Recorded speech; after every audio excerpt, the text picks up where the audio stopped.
Hello, hello. Welcome to the Two Hippies Pod. I am Jack. My name is Alex. And we're going to be talking about music, maybe sports going on, a little bit of everything, but mainly focusing on music. Today, I kind of wanted to talk about not music to start, because this is the Wednesday before the Masters. We got the par 3 contest on the TV behind the camera. You know, it's a wonderful time of the year here in Phoenix, Arizona. We should be having spring, but it's already a little bit too hot, which fucking sucks. Good for golf. Great for golf. I mean, I golfed on Sunday. Holy shit. Mountain Shadows. it's gorgeous. Beautiful.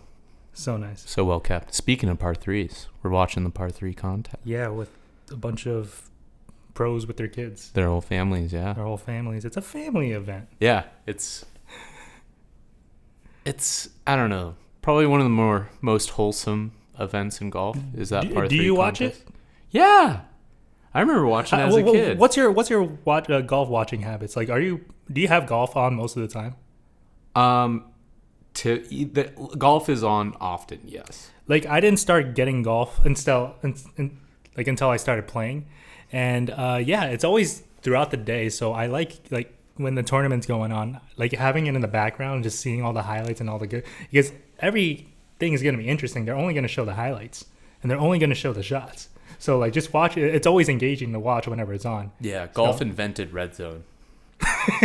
Honestly.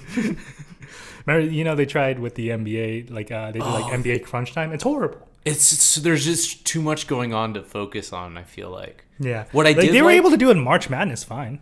Yes. What I did like is they would show 1 to 2 minute runs on solo games. Like that part of crunch time I like, but doing you can't do multi-box with NBA. There's just... No, you just can't. It's too busy.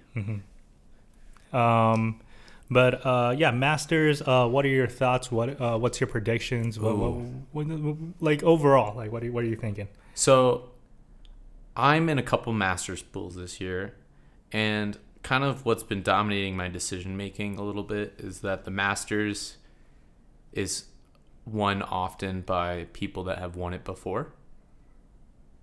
It has 25% of the winners are repeat winners. What is the most shocking of our lifetime? Of repeat? No, not repeat. Just out of nowhere, no one saw that coming. Ooh, in our lifetime. Has that happened? Yeah, Cabrera was pretty out of nowhere. Because I remember that. Angel Cabrera. Ooh, there's some good ones. Oh, the McIlroy family. Yeah, beautiful. I'd probably say Angel Cabrera was the most shocking. He didn't do much after that, or that was kind of his. Yeah, I think that was the only major he won. I believe, if I'm not mistaken, I can Google that. Angel Cabrera, the Argentinian golfer. Argentinian. They have golf courses in Argentina? No, I'm just joking. Yeah, bro. All those Germans going down there. He did win the U.S. Open 2 years prior to winning the Masters. But still, that Masters win was the one where you're who? What? What? Most of them are pretty yeah, I could see that if they went. Who was the last year's winner? Brooks? Was it? Scotty Scheffler. Scotty Scheffler, yeah. That's what he's won 2 in the last 3 years. If he wins this year. So he's the greatest golfer in the world at this point. Yeah, he's the favorite to win for sure. He's the favorite. Is DeChambeau participating in this? Yes, and he's also high up there in the favorite. Okay, I'm just going to rattle off all the top golfers I know. Jon Rahm, is he going to be participating? Yes. Okay. I'd say he's in the tier 1 golfers, but he's my prediction he'll finish in the tier 2. Okay, give me your top 10 prediction right now. Okay. Bryson. Do you think Bryson's your prediction to win it all? If Bryson's on, I'm the only reason why I'm skeptical on Scotty is I watched his interview. He's got a stuffy ass nose going on right now. You think he's sick right now? And he's also coming back from hand surgery. I don't know if you heard about him cutting himself. What did you? No, he did. He cut himself before a match or something, or yeah, he was cooking. Yeah, and he cut his hand. But they say he also got arrested too, right? Yeah, but that was nothing. It wasn't that big. Well, it was a huge deal. He was the leader of the tournament at the time. yeah, he like went past this like traffic cop, and the cop was telling him to stop, and the cop like slamming on his window, like arrests him, takes him to jail, and like is there live footage of this? Yeah, there's all footage of all of this. That's amazing. It's incredible. Okay, so DeChambeau's your number one. If he's on, yes. Okay, DeChambeau. Scotty. I'd go Aber. He finished like his last name is Aber? It's A with like a little circle on top. BERG. What country? He's originally he's Swedish, but he's Americanized. Like he went to Texas Tech. Like played. Okay, played so on he their grew golf up in. team. He lived in the U.S. for a while. Yeah, so he's definitely, at least since he's like he's a little more well spoken than most of these broken English people. Yeah, his accent only comes out in like a couple words. Okay. Like he sounds like an American, but he's one of the best in the world right now. Like on a hot streak. He got second in the Masters last year, and it was his first Masters. He's a young guy. I think he has a really good chance of winning it. Another a top tier guy. Morikawa could do well. Rory also has a great chance, I feel like. Has he ever won a Masters? Rory has won a Masters. What, like 15? Because he hasn't won a major since, 2014 or something like that? Jesus Christ. No, that was me. Sorry. Oh, do they not hear that? No. Scott, when did Rory won it young in his career? I heard you like him young. Oh, no, I'm wrong. I must be thinking of something else. He won in 22. Or he got second in 22. But he never got first. Spieth. Is Spieth on that list? On your list? Yeah, just because he's won it before. I'd probably put him towards the bottom of the chance to win. Like... Okay, so you're at...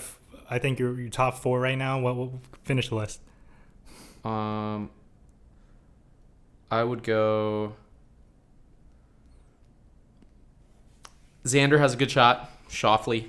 You know what? Brooks Koepka, Hideki Matsuyama. Write it down. I'll actually want to see this list. And if you get it right, I'll make a bet on it. Well, the thing is, some of these guys might miss the cut. But they have a good chance coming into the tournament. Anything can happen. You know what I'm saying?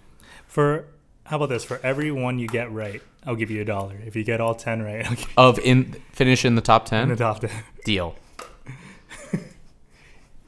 All right, so Scotty Scheffler. But if they don't, I lose $1? So if you get all 10... I get $10. $10. Okay, yeah, that makes... yeah, sure. I don't gain anything. And if I get 0 in the top 10... Is that possible? I'll give you $10. I think so. Not really, but I don't think it's possible. But how about if I don't get... Get at least 7 out of 10. 7 3. 7. Come on, you got to give me like... How about 5? We'll go to 5. If you get at least 5 on 7 of them...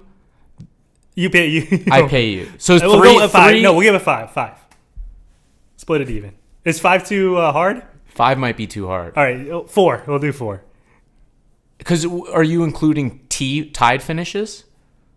Because there's a lot more than the top. I'll include that. Okay. So we'll do 5. Then that might be doable for 5. How about we want to compromise at 4? 4. Let's do 4. If you get 4 out of 10 right, I will pay you. Let's just do a $10 bet. I'll pay you $10 if you get 4 out of 10 right. Cool. All right, let's do this. All right, Bryson DeChambeau.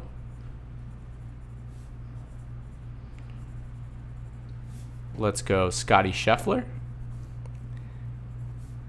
I will say this. We'll do the same thing for next week, and we're both going to make predictions for NBA playoffs. Okay, I'm down.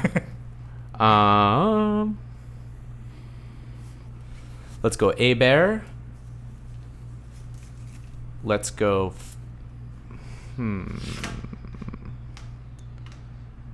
Let's go Rory. Let's go... How about this? I'll give you you could list 15 guys. At least 5 of them have to hit. Okay. That's fair. I could do that. Let's go Rombo. John Rahm. Let's go. I'm thinking John Rambo, Sylvester Stallone's character in the movie First Blood. I like Xander. I've heard that name before. Xander Schauffele. Yeah, Xander Schauffele. I know who that is. He won. He's definitely won before. Yeah. Is our live Xander's won. Are live golfers allowed? Yeah. Because it's all one now, right? No. Not technically. No, the reason why they're allowed, they were ever since, even when live first started, all the pros could play in the majors. It's because the majors aren't ran by the PGA Tour. The Masters is ran by the Masters. The U.S. Open is ran by the PGA. Or no, the USGA, sorry, is ran by the USGA. The PGA Championship is ran by the PGA of America. The British Open is ran by RNA, which is like their British version of like the USGA. So that's why all the live guys can play in it. Okay. So we got Xander. I mean, like, Brooks is cool, but I really don't think he has that much of a chance. Like, I don't know. Of course he has a chance. So I'm gonna go down to like some deeper picks. Dude, you know what's crazy? You know the Suns are. I know we're not gonna make it, but the Suns are technically not mathematically eliminated yet. If I know we have a every 0.8%, and we need people to lose. Yeah. Basically, we need Dallas to lose, right? It's just Dallas. I don't know it that well. I just heard the stat from someone. Well, either way, Suns. What do the Suns need to do? Well, it looks like. Hey, bro, do you want me to finish this top 10? Or no, I got to fill in the air while you write it down. Okay.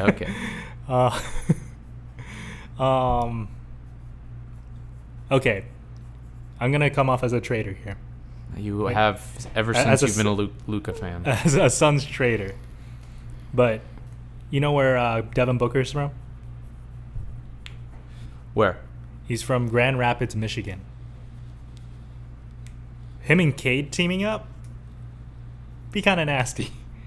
You know, people like playing for their hometown. I mean, you got that. And then KD's probably, I'm thinking he's going to reunite with Russell Westbrook in Denver.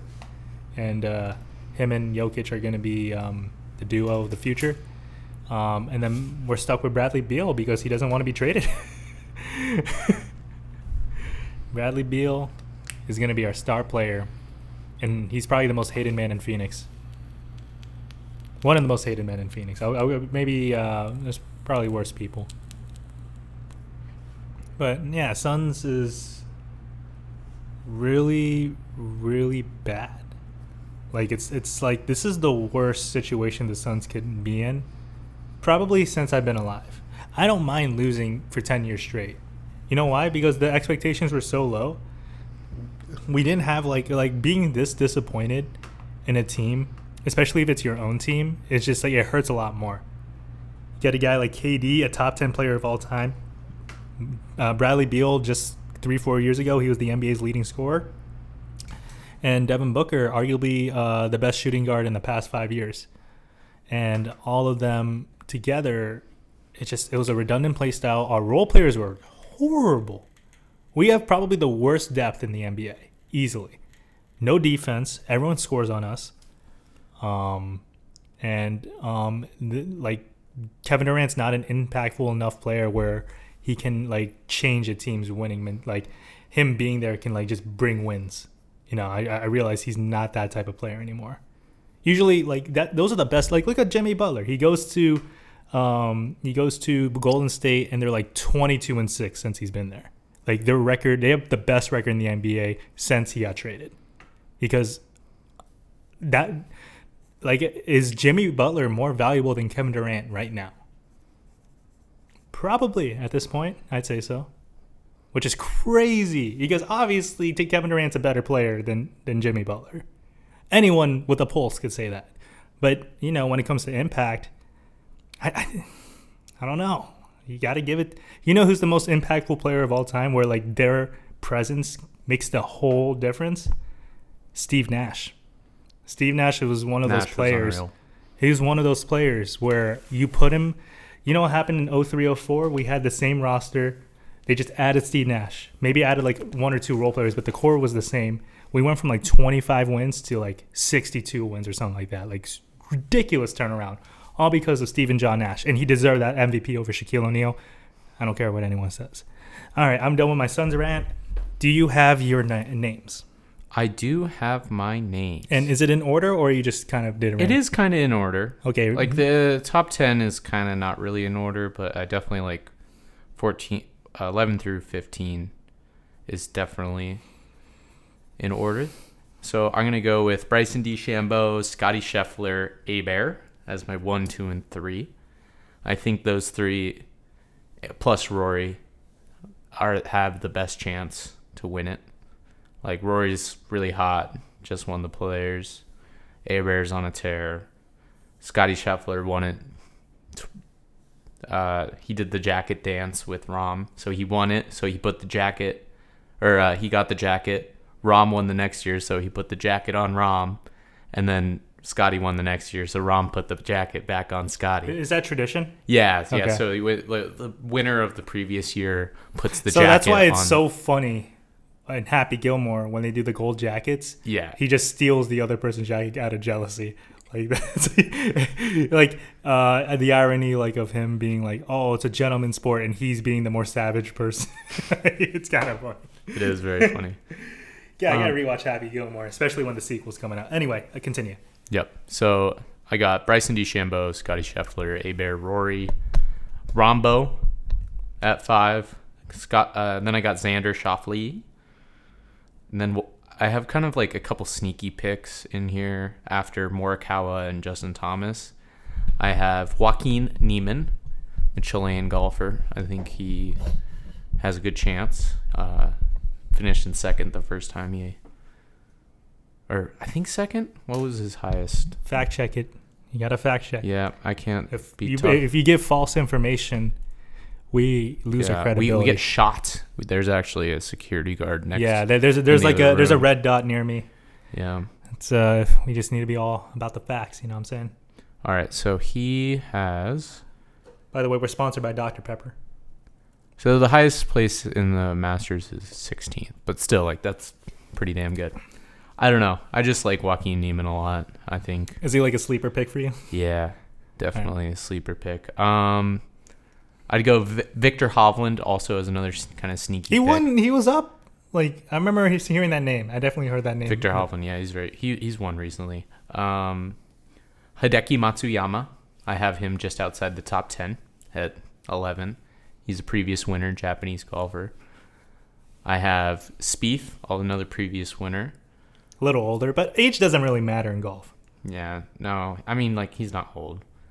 He's like 30. I forgot. Yeah, golf is prime. a different beat. Like, I'm used to in like any sport, that's your prime. Not football. Football, if you're 30, you're probably out of the league at that point. Yeah, well, that's a different sport. Unless you're Tom Brady. But basketball, fighting. You think in fighting your peak isn't like at your youngest? Like you're probably like 20, like mid 20s. No, I like think your 20? peak is in your 30s. I mean, that was Pacquiao's peak. Yeah. Well, like, it's because it's the perfect place where your body hasn't deteriorated enough that you can't rely on it, and you've accumulated so much knowledge that it meets at this peak point of, like, LeBron peaked at his 30s. It's like something in our physiology. Michael Jordan peaked in his 30s, even though he was really good in his 20s. Yeah. It's because, like, you gain more knowledge. You're mature. You're more mature. You have more wisdom. More wisdom. Trial and error. You've learned. Yeah, and also your body's still in good tip-top condition, depending on how you take care of it, obviously. Mm-hmm. But like biologically, at your 30s, you should still be in tip-top condition. Yes, absolutely. But in golf, what's the average age do you think in these like tournaments? Do you think they're all young guys, or you think it's more of an older league? I think it's older than 30. Masters average age, field age.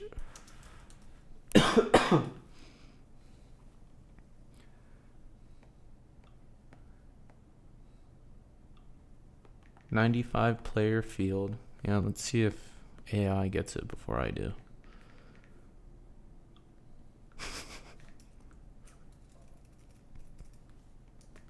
Age of field. All right. But I think like I have a couple extra sneaky picks. I have Akshay. I have Akshay. He's a great young player. Went straight from high school to pro. I think this kid's a beast. Akshay Bhatia? Is that it? Where's he from? Bhatia. I think he's American. Akshay. Yeah, he's American.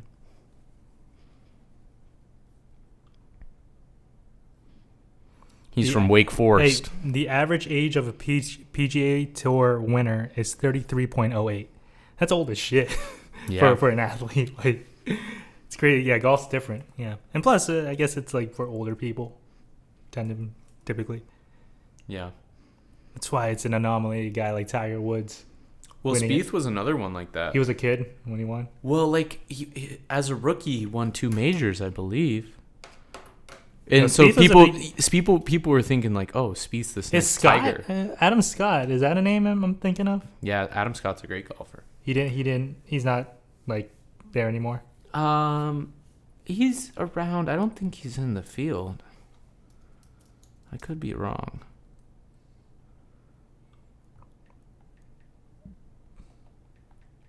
Oh, he's playing in the Masters tomorrow. Oh, he's gonna be there. Mm-hmm. What I think about Adam Scott is that he has the purest swing in all of golf. And the most generic name in all of golf. Yeah. I mean, it's a very Australian kind of sounding name. Adam Scott? Scott. What was I going to say? There's an actor named Adam Scott. You know, Severance? Oh, yeah. Yeah, that guy's named Adam Scott, too. Yeah, this guy, Adam Scott, he's going to be playing tomorrow. That's a name yeah. See, I know my golf. I'm still new to golf. It's not my area of expertise. At least PGA golf, I don't really know that well. And to finish off the list at 14 and 15, I have Fairway Jesus. Is that his real name? Tommy Fleetwood. No, I just call him Fairway Jesus. He has like this long flowing hair. Like look up Tommy Fleetwood. I call him Fairway Jesus. He should play barefoot like daily. Zalatoris, Will Zalatoris, I have in there as well. He's having a chance. England. British motherfuckers. Oh, yeah. Oh, so my uncle, who is kind of the reason why my whole family got into golf, because he takes it very seriously, and he like golfs every day. He's actually going to Scotland to go to like one of like the original golf courses. Oh, yeah. And apparently you need to like score a certain... Yeah, you have to have a low enough handicap. Yes. To play it. And apparently my uncle does, which is crazy. Oh, that's cool. Yeah, and you can also fudge that, but that's a story for another time. Wait, what? You could just fudge that kind of. Oh, BS it. Yeah. That's funny. What I will say is, another course that also has a handicap restriction is Bethpage Black in New York. Do you know about Bethpage? I don't know anything. So Bethpage is a municipal golf park. So they have a few courses there. There's like Bethpage Red, Bethpage Blue, I believe, and Bethpage Black. And they're like different difficulties. And it's kind of like a double black diamond in skiing. Are you familiar with that term? No. So that it's like an extremely difficult route. Oh, there's like bronze, silver, gold, and diamonds like really, really hard. Yeah, exactly. The same concept. Yeah. So the Bethpage Black course, you have to like be like a 2 handicap or something like something ridiculous. Shit. Like, and there's a world famous sign like by the first tee that says, "Warning: this course is reserved for highly skilled." Let me get the actual quote. Bethpage Black sign. Warning: the black course is an extremely difficult course, which we recommend only for highly skilled golfers. And this is like right on the front first tee. I don't know if you've ever seen on my door, I have like a knockoff version of it. Really? From Papago, yeah. That's pretty funny. Because it says, "Warning, Papago." is it's just copies the verbiage. Because Papago is notorious for being probably the most difficult golf course in Arizona, you'd say? No. It's probably one of the harder munis. What's a muni? Municipal golf course. What does that mean? It means the land's owned by the city. Oh, really? That's why you have the city card at all the municipal courses. Interesting. I did not know. Yeah, so like Encanto, Cave Creek, Aguila. So they're owned by the city, but okay. But so the government runs that? Not necessarily. Not all of them. Like Papago's, I believe, is ran by OB Sports, but the land is owned by the city. Okay. Interesting. It's a public grounds. I did not know that. Yeah, that's why I have like a special, like a soft spot for municipal golf courses. Like I think they're just so cool. So it's like all everywhere has municipal golf. Are they more common than like private golf courses? You say? You see, I couldn't. I would say like publicly accessible courses. I don't know. Because there's a lot of courses just owned by resorts and all the because there's like private country clubs, there's like resort golf, there's what would you classify like a place like the stadium champion course, the TPC? So that's like a golf.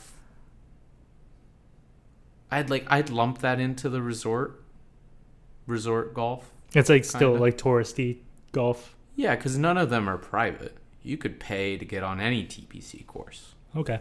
You know what I mean? It's going to be expensive and very well kept, and it's like a luxury.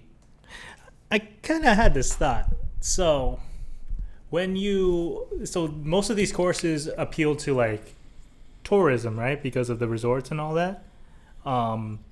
But I don't expect a lot of these tourists to bring their own golf clubs, right? I hear the touching. Sorry.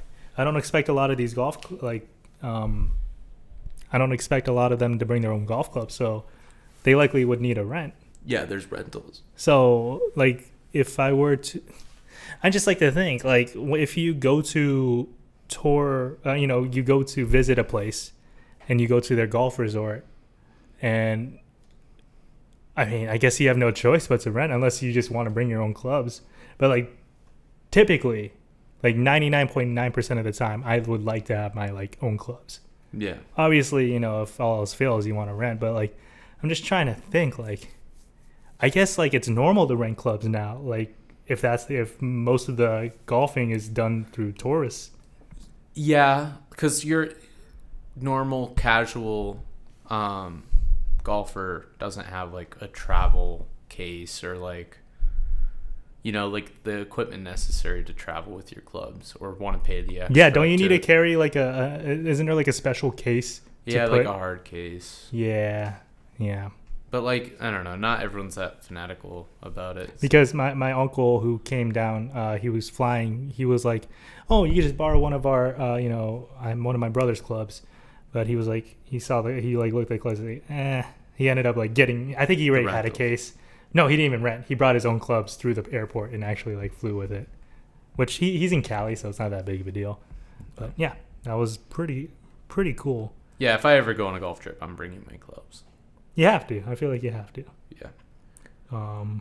But all right, going back to your question about like what are there more muni courses than other courses? I think it would be pretty split because I think like the resort style dominates the bulk of all golf courses. And I definitely think there's a huge chunk of locals that go to these resort golf courses. I'd say the amount of private courses to munis would probably be comparable, but the overwhelming majority is like resort style golf courses for sure. How about a place like Continental? Not Continental, like a Starfire, where like it's like basically around a neighborhood, Yeah, I think that's. I don't know, like what would like a public golf course? Is that? Like owned by a company. Let me see what they're listed at on Blue Tees.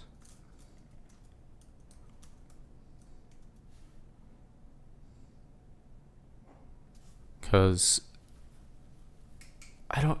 Is it on a resort though, or is it just around the neighborhood? It's a daily fee course. That's what this is listed at. So it's just like a standalone golf course. But Do you think that's more common than all the other courses? Is it a Scottsdale Muni? Does like Scottsdale own that land? Arcus owns a lot of golf courses. I don't know how the legit. I don't know how it all works. I'm learning from you. Municipal golf. So Silverado. Oh wait, no, what? Dude.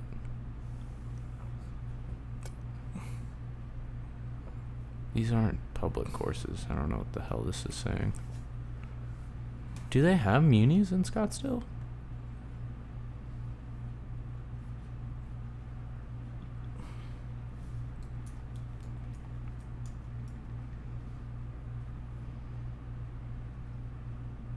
I guess not. I would, because like Tempe has city courses, Glendale has city courses.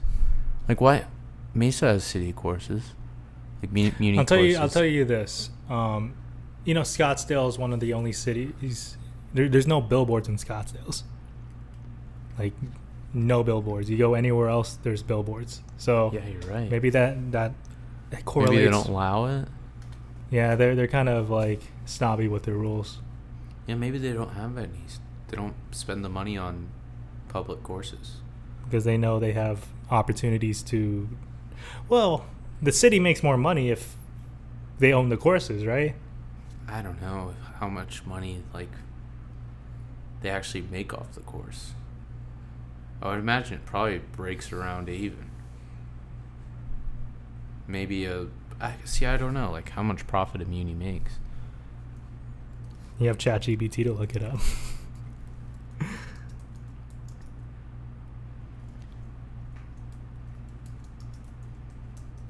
But yeah. Anyways, that's my top 15 of. All right, so Masters. we're gonna come back here. Next, when is the Masters end? Sunday. It's Yep. a 3-day. Yep. event. So the first 2 days, Thursday, Friday, and then there is a cut where like a certain number of players. How about this? If one of these guys get cut, then you owe me. No, there's a good chance that 4 or 5 of these guys get cut. Okay. Original bet: 5 people in that list. If 5 of them make the top 10, $10. The thing about Rory is Rory has the chance to win it, but he also has a floor of not making the cut. Do you think that's a lot? Who are the guarantees that are going to make it? Scotty's not going to miss the cut. Abear's not going to miss the cut. DeChambeau's not going to miss the cut.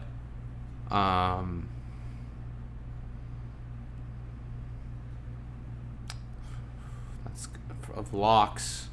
That's kind of about it. Maybe Rom won't miss the cut.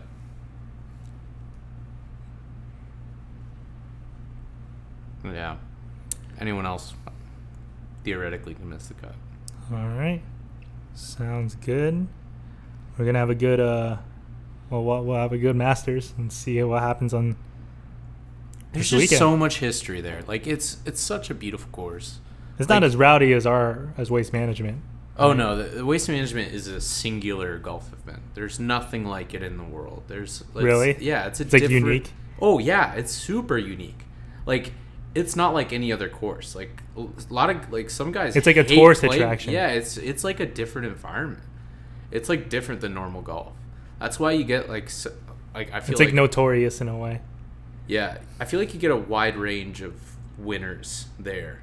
Often some of the best in the world, but it's not like it's a different environment to be successful around that many people. Rowdy, loud, not respectful, getting booed. Yeah. Like, and then the highs are high. I don't know. It's definitely a different course, but like the Masters has a sanctity. People like I've heard it described like walking inside a painting. There's like a certain aura to it. Oh yeah, it's like Bryson in his interview yesterday almost got emotional when he referred. He's like it's like heaven. It's like walking around heaven. Like all golfers, like that's their dream to play in the Masters more than any other course or any other tournament. Yeah, there's just so much history there. Like it's an Alistair McKenzie course, who's one of the... Are there any important, not like the British Open? Is that golf or tennis? Both. The golf, is that a big... Yeah, it's a major. Yeah, so do you know the 4 majors? No. So the 4 majors are, I kind of alluded to them earlier. So there's the Masters, Yeah. the British Open, Okay. the US Open, and the PGA Championship. And then like it's not actually a major, but people call it the 5th major, is the Players Championship. Which is what just happened. Who won that? Rory. Who was that Asian guy who won? What? Minwoo Lee? Yeah. Which one did he win? I don't remember. I thought he won the Players.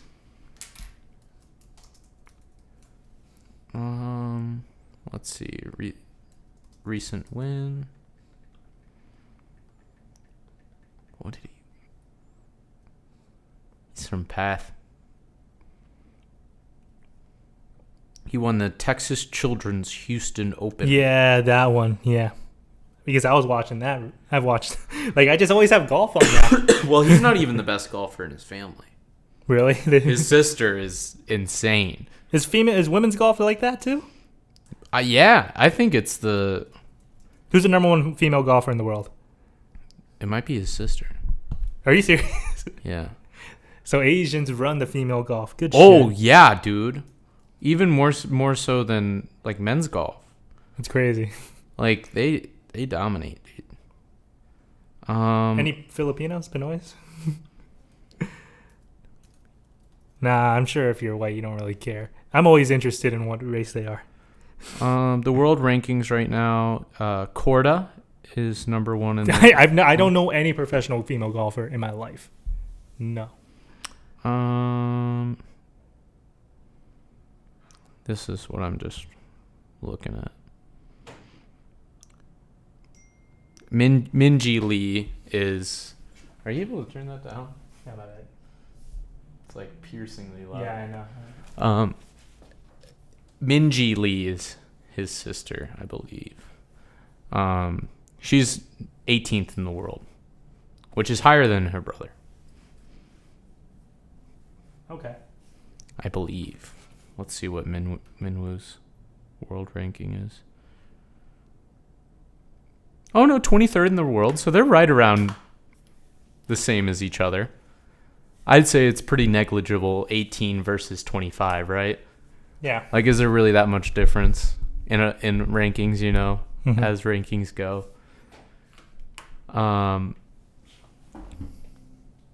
Yeah, so, like... Oh, what were we talking? The majors. U.S. Open. Is the British Open important? Definitely is. Like, I'd say especially when they play it at the old course.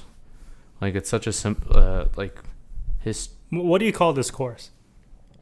Augusta National. Augusta National. That's like a sought after, like, golf course.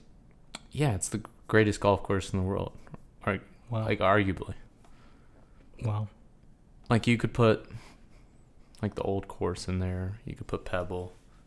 You could put Torrey Pines. Did America dominate golf? Or is it pretty, like, mixed? Pretty mixed, but I'd say America... Like, why are all these important, like, golf tournaments in America? Why can't they do one in, like, Japan? I mean, they have important tournaments all over the world, but mainly it's because... If you want to be the best golfer in the world, you have to come here, right? Yeah. You can't do it in your hometown. Well, like, the European tour is pretty big. Yeah, like, Europe has their own golf scene. And then LIV is kind of fragmented. Oh, yeah. It's in Schism Saudi to Arabia. golf even more. Yeah, I mean, like, America is definitely the destination. I think that's just because where the PGA Tour is based. It's easier to have more events here. But they play all over the world. like all over. Mm-hmm. But even contesting your point about like the players dominating it, I don't think that's the case. I think it's pretty split because like the Ryder Cup is a great example of. Do you know what the Ryder Cup is? I've heard of it. When we looked at up like important golf courses or golf tournaments, that was one of the ones. Yeah, so the Ryder Cup is the U.S. versus Europe. So like European golfers, like all the best in the world are on a team, and the best U.S. golfers are on a team, and they play against each other. Who usually wins? America. No, man. I mean, it's been pretty split. Like, America does have, but it's been split as of late, I believe. But it's 27-15. Who's up? We're up. Hell yeah, we're up. Europe. Let's go. As long as America is number one, that's all that matters. When it comes to sports, like, come on, you take more pride in American sports more than anything. I wish America was good at everything. Too bad we're not good at baseball because the Dominican Republicans kick our ass there. And then in basketball, it's becoming European.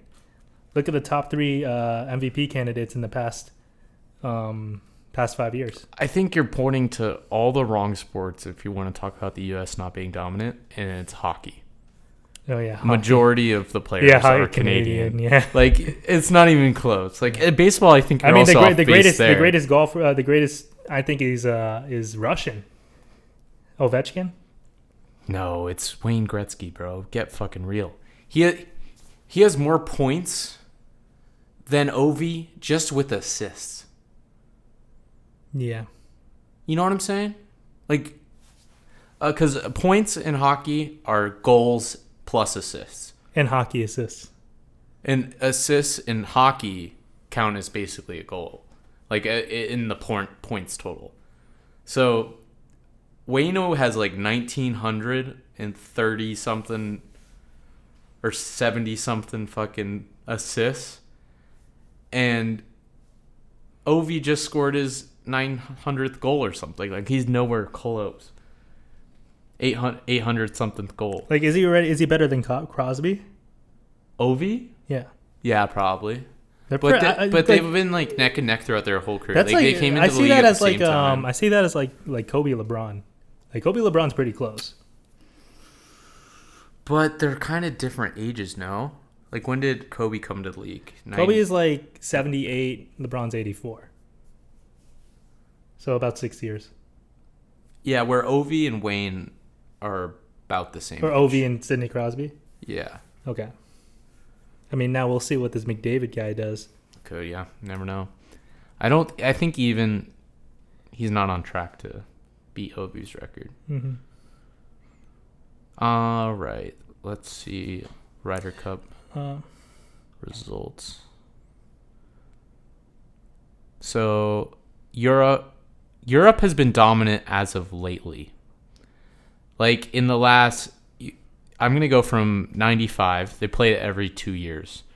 So, from 95, Europe, we've only won 4 Ryder Cups since 95. So, Europe has been dominant. Oh, like in the past, like, 20, 30 years? Yeah, in the last 30 years. Good for Europe. They're finally good at something.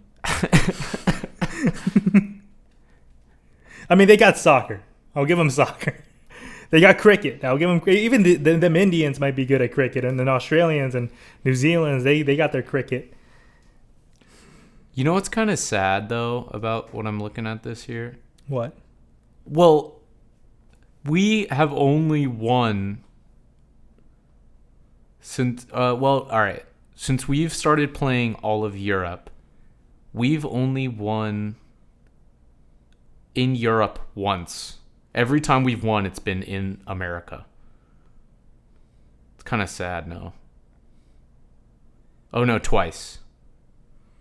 We've won twice in Europe. That's embarrassing. So U.S. But let's count the amount of times they've beat us in the United States. Once, twice, 3 times, 4 times. 4 times. Well, yeah, beat us 4 times in the U.S. But mainly, the favorite is the home country or the home region. Okay, fair.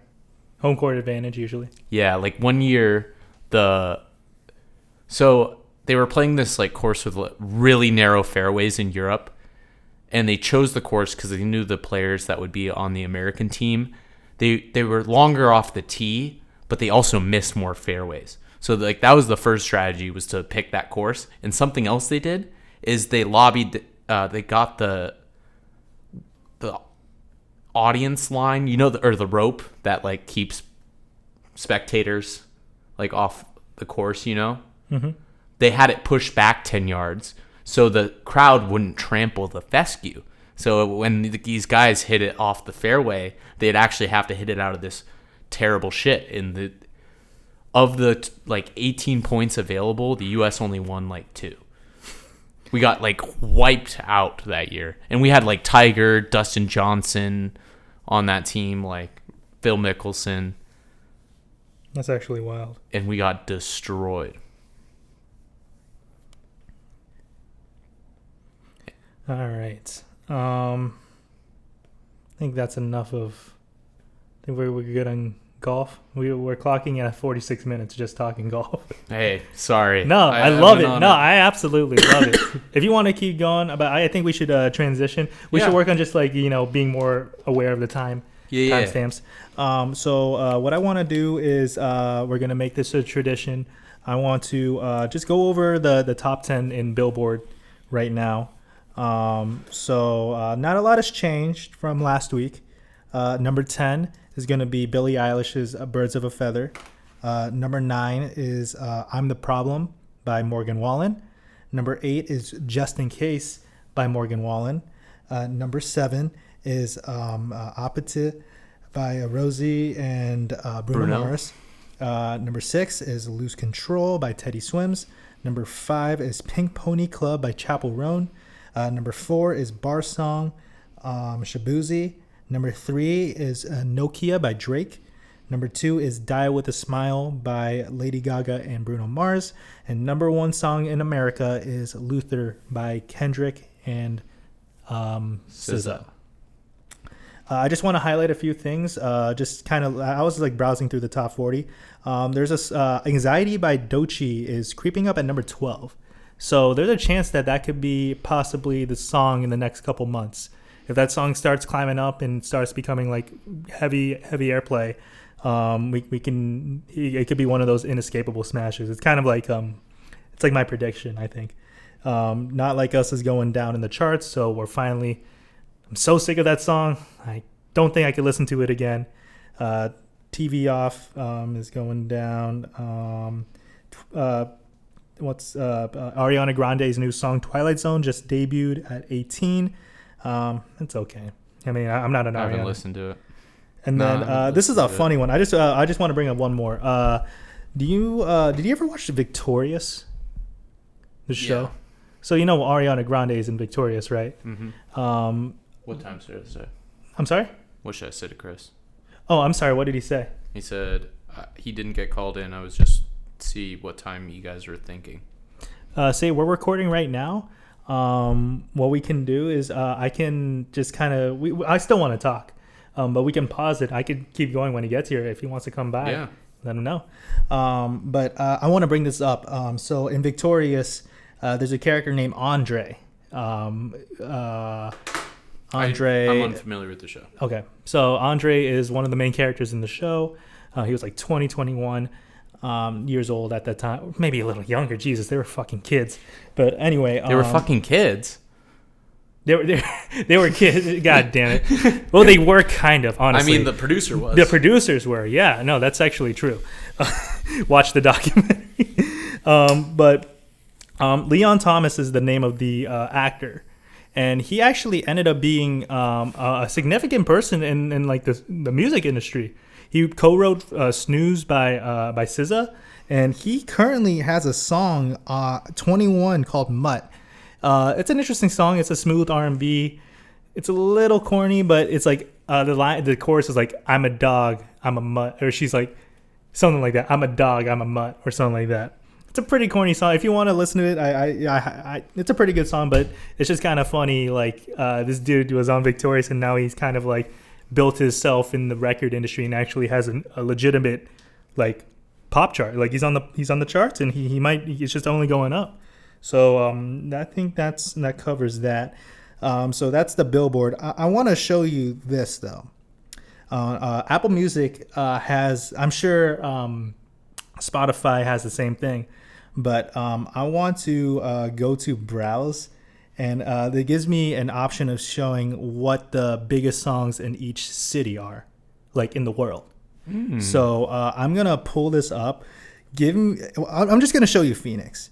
It's interesting. So this is the biggest songs in Phoenix. What do you think are the biggest songs in Phoenix? Do you think it's like the normal pop songs, or do you think there's like a niche music that people like? I'm sure it would skew a little country. So. You think it would be country? But what are we dominant? What's our dominant like minority group? Hispanic music. Yeah, dude, look at this. This is kind of crazy. Latin music. This is the Phoenix. This is the top 25 for Phoenix. It's mostly Nokia. Yeah, they love Papi Drake. No, but look at all the Spanish art. There's a lot of Spanish, right? Yeah. That's the dominant sound in Phoenix, bro. I would never guess that. Well, honestly, I should have seen it. Yeah. But it's just interesting that, I don't listen to Spanish music, and it's the most listened to music in our area. Simon Carnal. Yeah. Hola, Beto. But yeah, it shows all cities. So like, I can go to like, if you go to like Japan, it's literally, let me show, I'll do Tokyo. Tokyo, it's literally just all Japanese songs. I'll show the first American. Yeah, there's no American songs. It's all Japanese. Oh yeah, Bruno Mars. So yeah, it's just kind of funny, just good browsing through all the different cities. Like I'm looking at Honolulu. Seems pretty poppy. It's not like you're gonna get any like Israel like ukulele music here. All right. That should be good enough.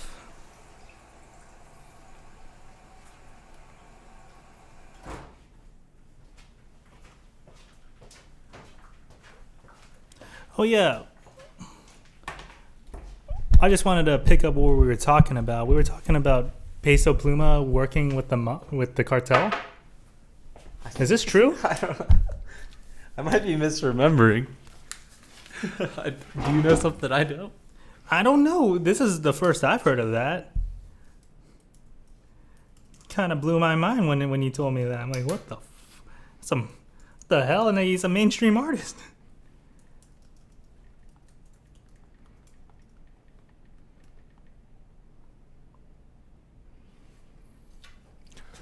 In 2023, Mexican singer Peso Pluma had songs praising drug kingpin El Chapo, Joaquin Guzman, faced death threats from rival Sinaloan cartel, leading this is true cancellation of his Tijuana concert. Yeah. He does private. Wow. And that's the number one song in Arizona, according to Spotify? Yeah. Wow. What's the rest of the list? Is it all the same? No, number 2 is Last Night, Morgan Wallen. Still? Well, I think this was wrapped of last year, so this was top 5 That song songs came out in 23. You're telling me that song lasted more than that? Maybe. That song sucks. Kill Bill SZA. Still? I'm sorry, I forgot. Maybe this is from a different... This had to be this is 2023. I was going to say, like, this sounds like 2023 music.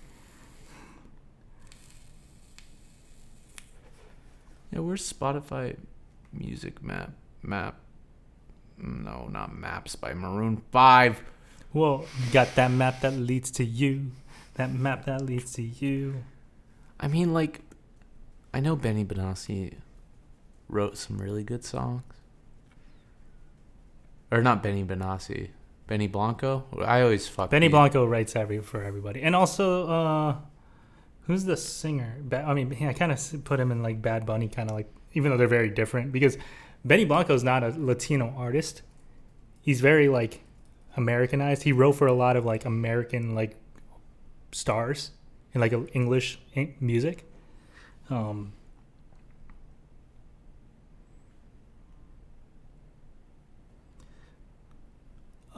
So one thing I was like thinking about doing is I kind of want to just name. I'm just gonna just name a song, and it should be a song I'm trying to like cater to your taste, where you have a lot to say about that song, and I don't want to hear just like, oh, it's just a good song. You know, like what is the significance? You know, basically give me a whole essay on the song. So the first song I want to tell you. Are you still researching? No, go ahead. So the first song I want to bring up is a song I want to talk about to you is Scary Monsters and Nice Sprites. Nice Sprites. Yeah. I kind of want to hear your take on that song, because that song is kind of like in the early stages of dubstep. That was like the no, prototypical. That wasn't the early stages of dubstep. That was the start of brostep. The start of mainstream dubstep, basically. Well, yeah, dubstep started in England, UK. It was kind of like the UK based scene, kind of like there was like kind of a riff. There was like dubstep, and there was drum and bass. Those were like the kind of two that came from that era. Of course. What like era are we talking about? What like? This is like early 2000s. Early 2000s. And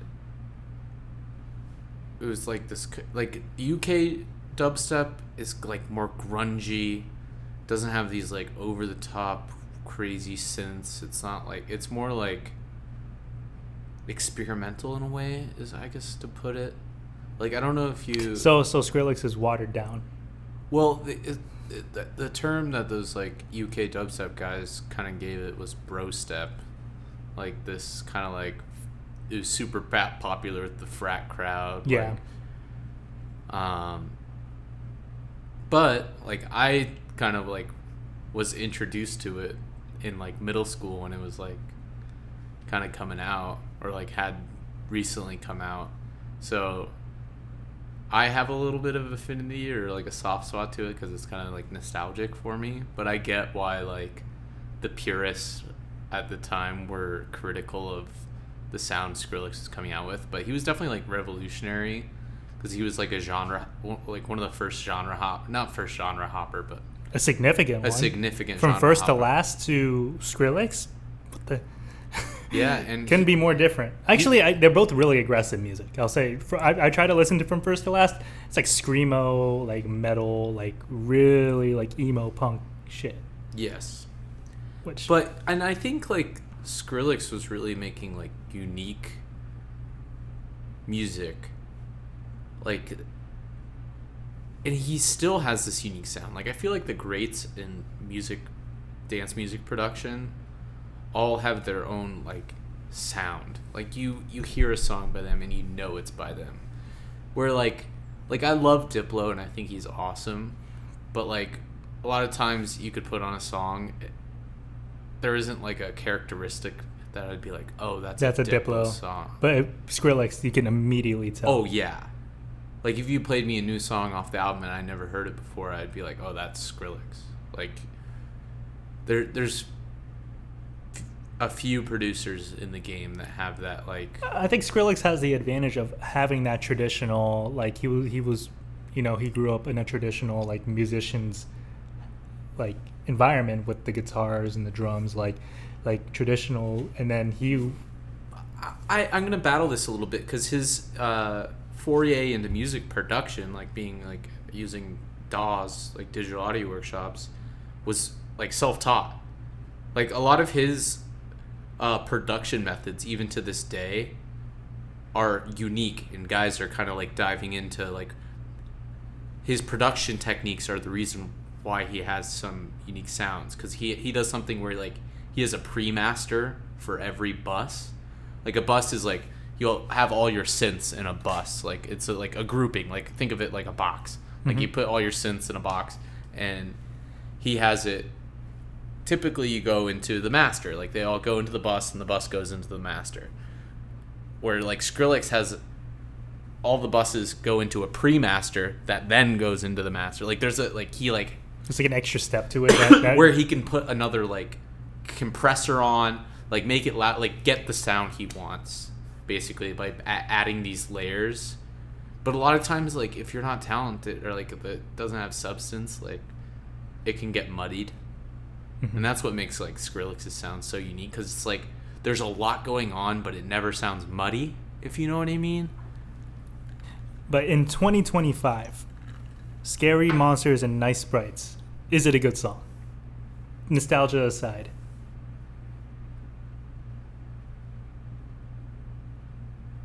Yes. I'd say so too. Yeah. I mean, I think you could still put it on. It doesn't sound dated. It actually sounds like very much ahead of its time.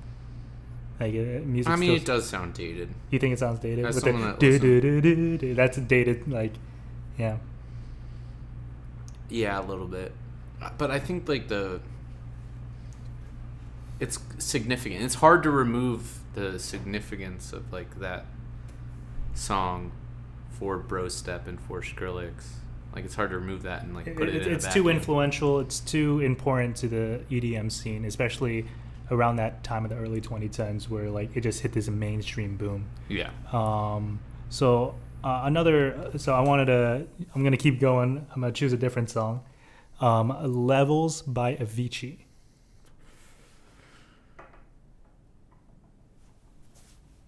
See, I love Avicii, but that's, like, not my favorite song by far.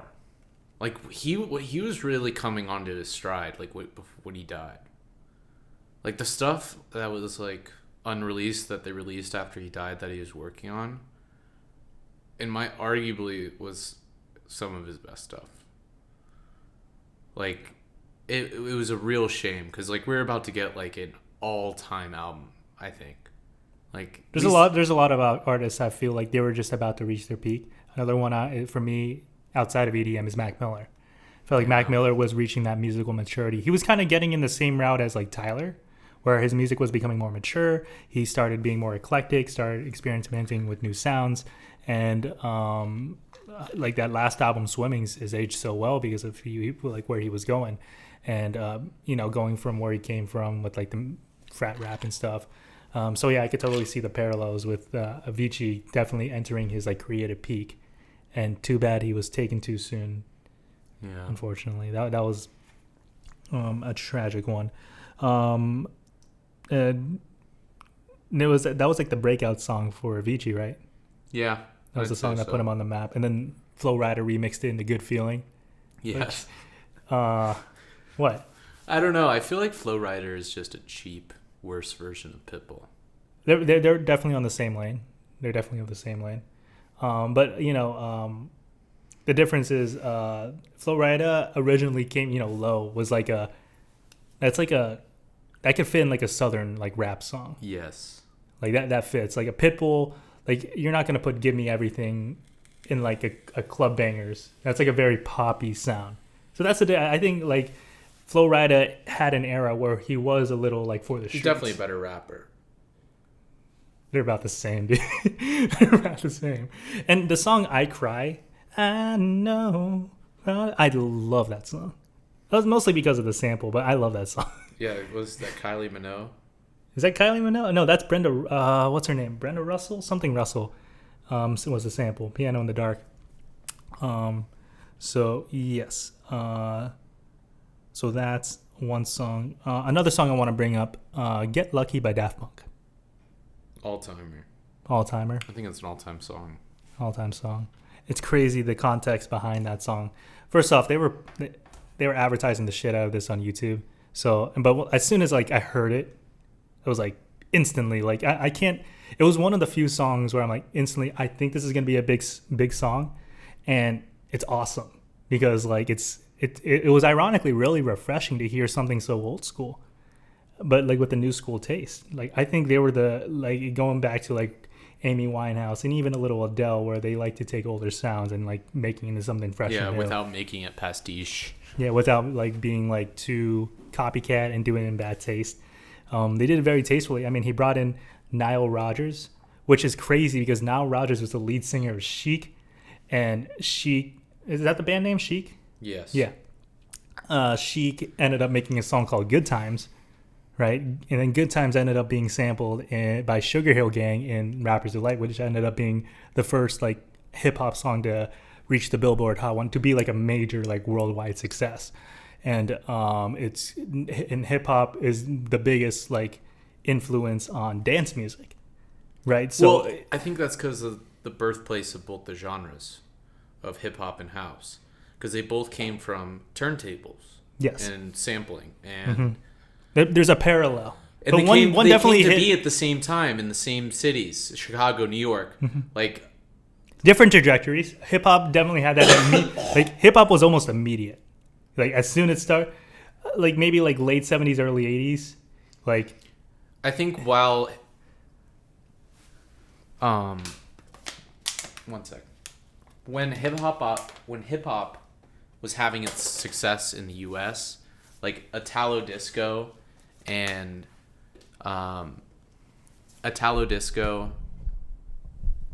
like dance music in Europe was really taking off. Like it was still like popular here, but like definitely not to the extent of like rap in the 90s or hip hop in the 90s. because rap is an American genre. House technically is an American genre, but was popularized by the Brits or the Europeans, because it's technically from Chicago, right? Yes, but it is from Chicago. It's more popular in the UK. That's where it took off. Yeah, they definitely took more identity to it.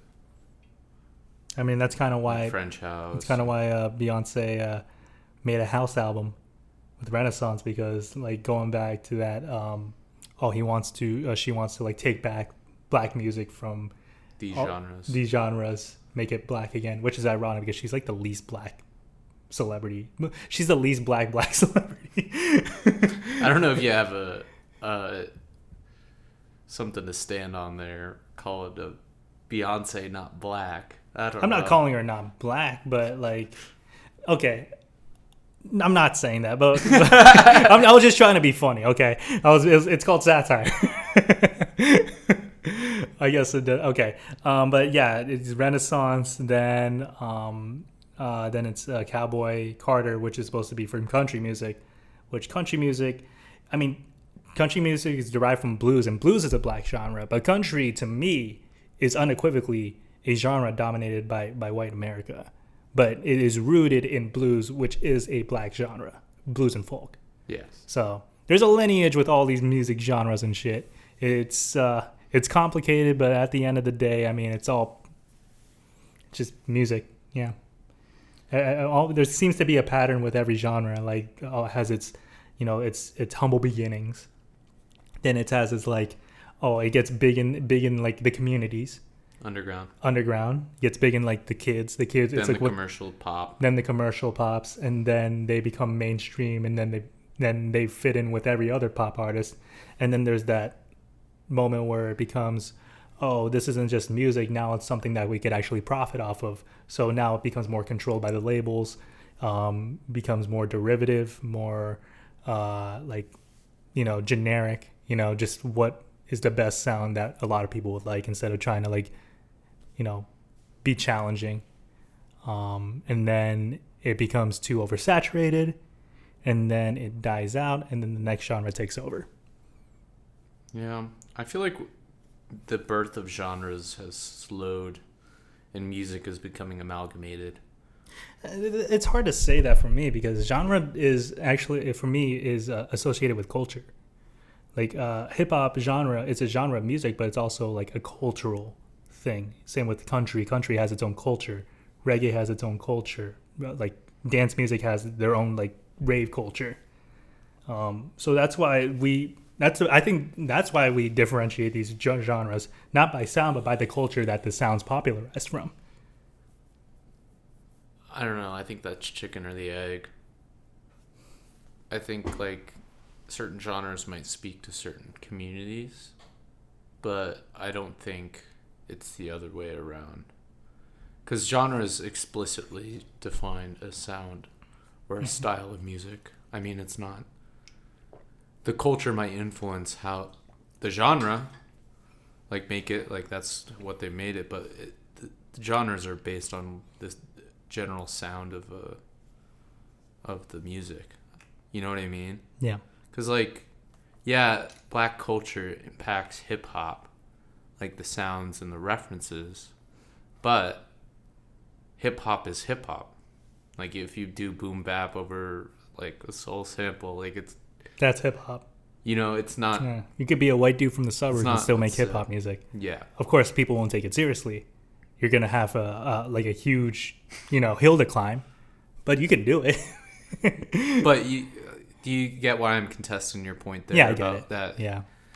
I think cultures definitely can impact like the sound of a genre, but I don't think it's dictated. Yeah. Dictated by.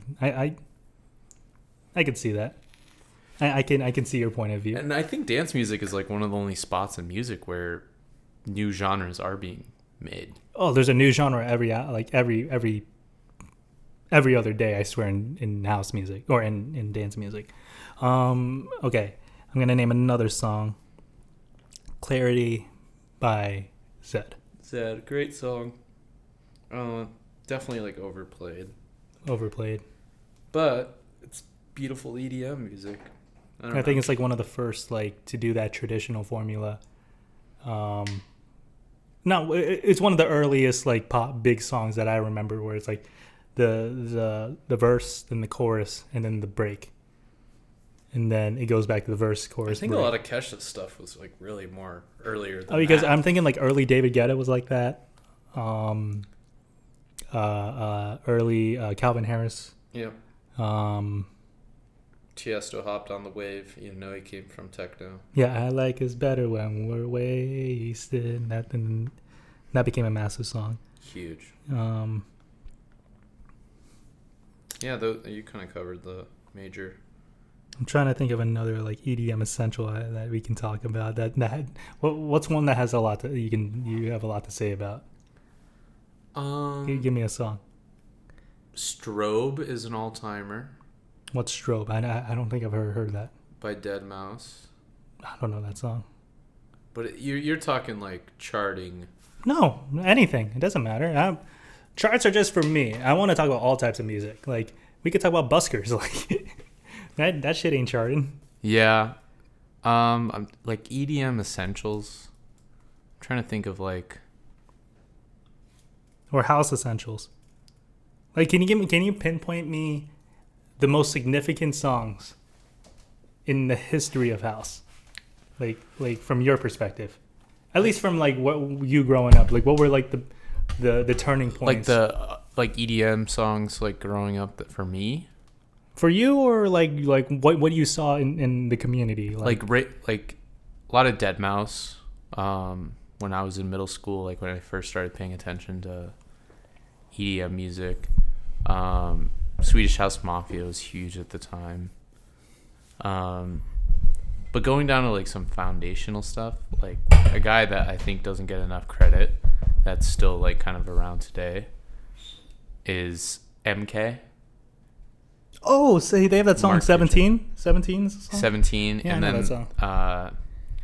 Pitbull sampled one of his older songs, Nightcrawlers?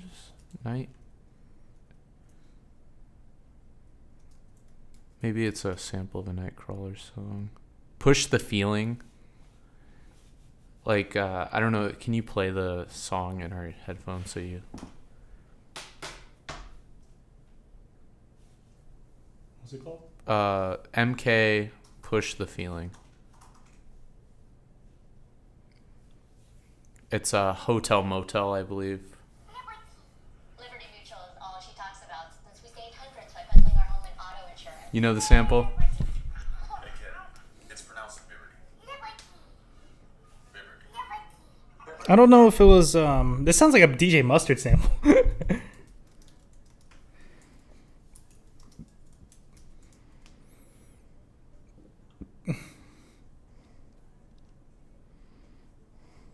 So this song meant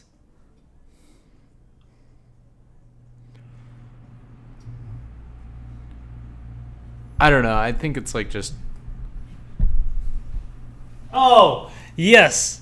Of course. Of course. Of course, bro. the MK dub. Like this came out in '95. Really? Yeah. This MK dub. But it sounds so modern. Like this guy didn't this sound kind of like Oh, I didn't. I thought it came out within the past decade. No, this came out in '95. And it's influenced a lot of it's still relevant club song. Like I don't know if Pitbull brought it back or I don't know. It's like this early 2000s sound was definitely But this is a remix. it's a dub. So the original song is "Push the Feeling" by the Nightcrawlers, and this is the MK dub. He adds that synth line on top, And the house, better the house drums. He changes the drums, and he also adds that vocal chop loop. Okay. But the lyrics are the original of that song. Here, you mind pausing it? We kind of repeats from there. It tends to repeat. Wow. A house song that repeats? Never heard of it. Well, I mean, that's kind of the whole point. I know shit. You know? I know. I feel like people use that as a criticism for the genre, but I'm No. that's what the fucking thing is. If that's then all music, because all music's repetitive. That's the whole point. Why would you not want to sing a chorus? Why would you want to sing a chorus once? You want to sing a chorus all the time and just keep singing it. That's come on. Yeah. But MK, I think, definitely deserves some more love as a pioneer. Definitely for the modern sound. Mm-hmm. Yeah, a lot of dubstep. Like UKF was or UK Garage. I'm sorry. I think it's UKF. Record label was huge when I was in middle school. Yeah, UKF. It was UKG. Did I say UKG? I meant to say UKF. Anyways, dubstep I feel is often the intro into dance music for a lot of Americans. I don't know, house definitely exploded when we were in college. You think it got bigger when we were yeah. Everyone I knew started going to raves, and I'd been going since I was 15, you know? I definitely saw it got way more popular with even the people that I knew that didn't even really like EDM music that much would go just for I don't know if it's the hang or the show, but we definitely weren't going for the music sometimes. For sure. And you're a prime example, no? What? You've been to a few of those EDM shows, but you don't have an affinity for the genre. No, I went because all you guys want to go. Let's see. You ever got an Aphex Twin? It's a little too avant-garde. They're so weird. Experimental for me. So weird. It's a But they're little- electronic, right? Oh yeah, he's definitely a pioneer. People say and he's so weird. Something weird about him is he has so many aliases that he'll just create random symbols and just release music under that, and people there's almost a scavenger hunt. People know there's more aliases out there that we just don't know. Is he a part of the scene, or is he his own thing? Yeah, I mean, he's kind of I don't know the history well enough of the early days to know, but I think he was huge in the early 90s definitely, and had went kind of more experimental later. Another artist that was huge in the early 90s was Moby. I was just about to say that was literally the next artist I was gonna bring up was Moby. Yeah, I went back and listened to one of his songs from '92. It's off the EP with 1,000. Moby's been sampled before. I've heard a few samples by them. It's It's off the EP. Fuck, what's it called? The Next is E. I Feel It. Yeah, it's off the Next is E. Sorry, I can't fucking think. EP, and it sounds like a Peggy Goo song. I don't know if you know who Peggy Goo is. Who's Peggy Goo? She's like a modern, really popular EDM artist, like house artist. And like her huge song kind of reminds me so much of like this old song from '92. I feel like a lot of things when they pop is just like an old sound done in a new way, you know, like that's all fucking music is. Yeah.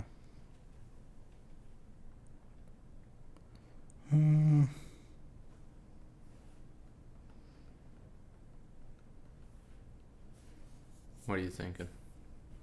I'm thinking I'm thinking I want to hit that pen, dog.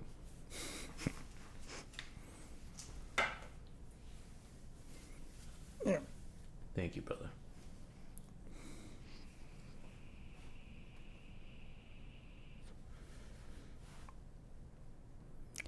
I made a bunch of top fives.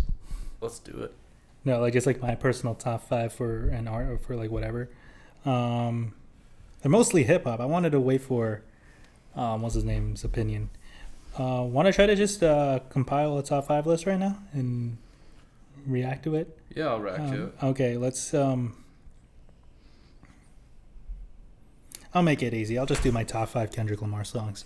I'm gonna just what I'm gonna do is I'm gonna name. This is my top 10. So this is my top five Kendrick Lamar songs. I'm gonna name a bunch of honorable mentions though, that did not make the list. Keep those for the end, though. I kind of wanted to. Do the 5 through 2, then do the honorable mentions, then do the 1. All right.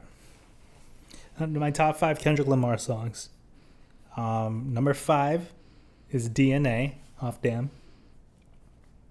Number 4 is a song that I think does not get really mentioned in the best Kendrick Lamar songs, but I don't know. I think it's as good as it gets. The Blacker the Berry for the Timber Butterfly. That's like his most politically charged song.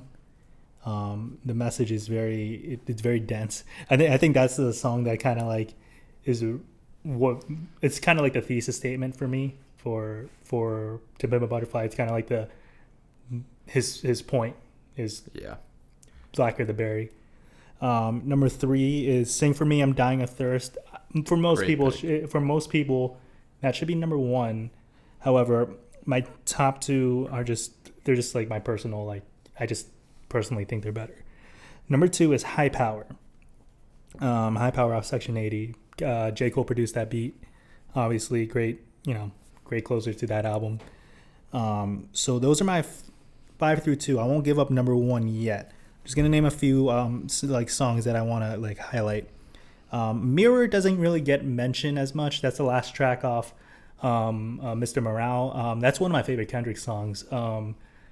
Like him talking about like, I need to, I've been, and it's kind of like his thesis of the album or his themes. He was always touted as the savior, but he's not the savior. Like he's like, I am not your savior. Of course, yeah. And he's like, I'm just a man, dude. I'm just a dude that's trying to, I'm fucked up. I'm just trying to figure out my life. Just trying to navigate and do what's best for me. And I feel like that was the message through the song. Like, he's basically sending his message to his fans. Like, don't, waste your time on me. Focus on yourself. I'll focus on myself, and that's how we'll grow together. Like, that's the message I get from that song. And I think it's a very beautiful sentiment. Mm-hmm. It's funny I put DNA for 5 because typically I don't like trap drums, mm-hmm. But like the way he raps over and then basically like he raps over the first part, then he raps over the second part where it's like, what kind of beat is it? It's just like give me some ganja, and it's just like he just it's just lyrical exercise. Like that's what that song is to me, just pure lyrical exercise. Like, I'm here to show you I am one of the best rappers of all time, just based off my pure like skill. So that's why DNA is my fifth. Another highlight, TV Off. I'm still playing TV Off like every now and then. I fucking love that song. Reincarnated from the new album. Heart Part 5 is in my honorable mentions. Interesting. I'm just going down the list here. Wesley's Theory, King Kunta, Fuck Your Ethnicity. I didn't really do as much hits.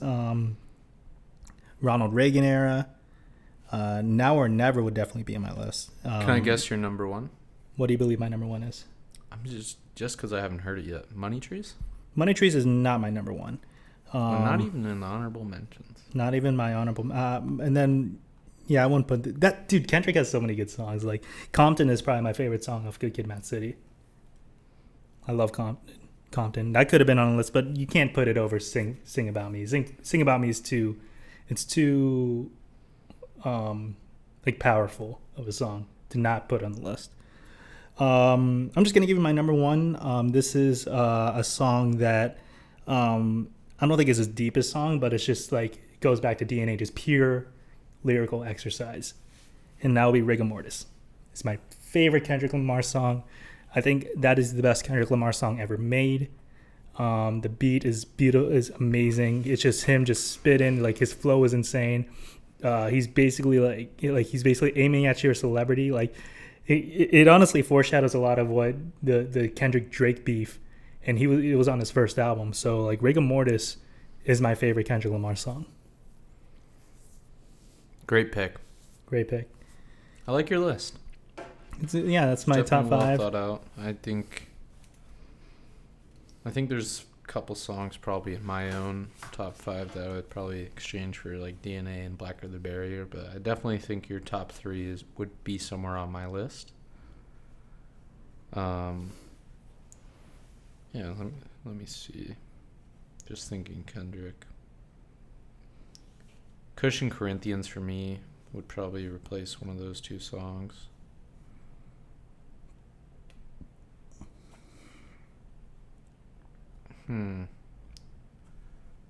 Ooh.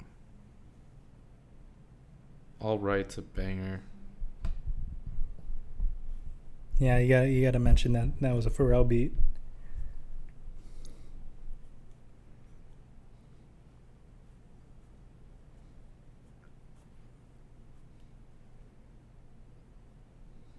But yeah, you got another top five?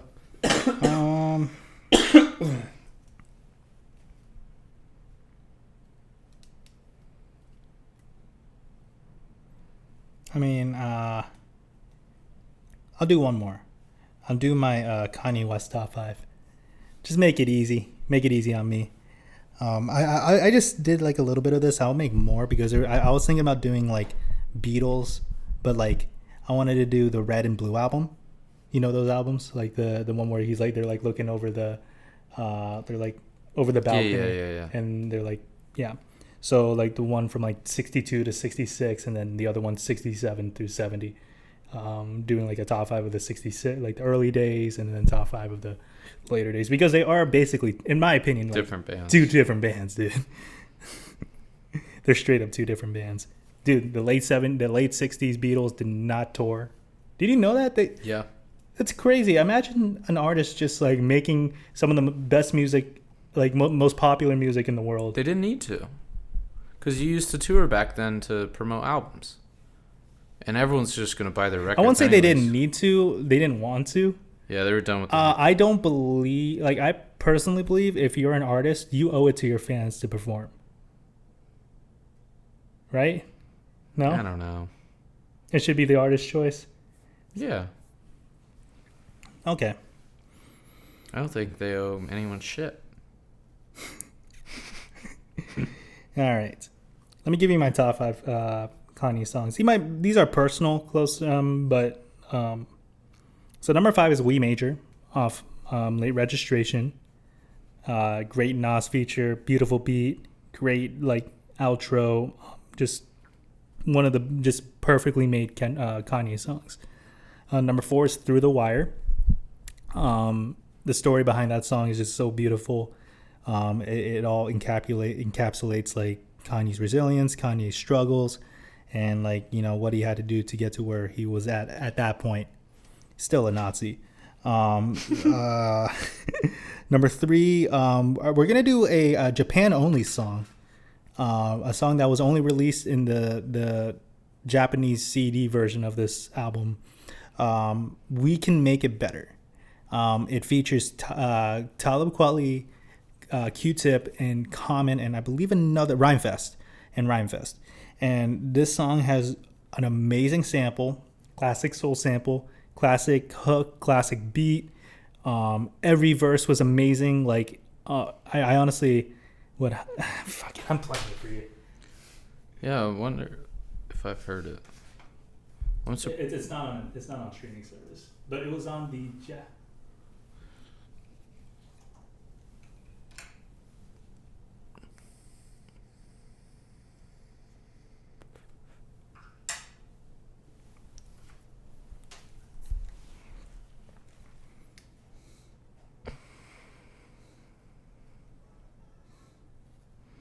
Oh yeah, Better.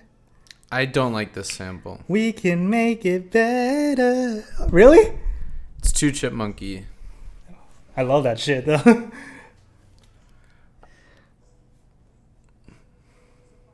These Delta white skin, AKA's light skins, they want to be moved. That's the same reason why I don't like It's a Hard Knock Life. Because they already pitch up a high voice. Or I guess her voice isn't that high, but like it's very high. I think it's high. I don't like that song. It's. I think it's cringe when you're a hard thug and you're sampling a Broadway musical. I think that's a little corny to me. But good for Jay-Z for being, I guess, open-minded. So that's my number 3. I'm still standing by, even though you don't like that song. That's like one of my favorite Kanye songs. My top 2 has not changed since I was in high school. These have been my top 2 since I was a Kanye fan. These were the 2 where I'm like, wow, Kanye is like my favorite artist. Number 2 is Family Business, off his first album.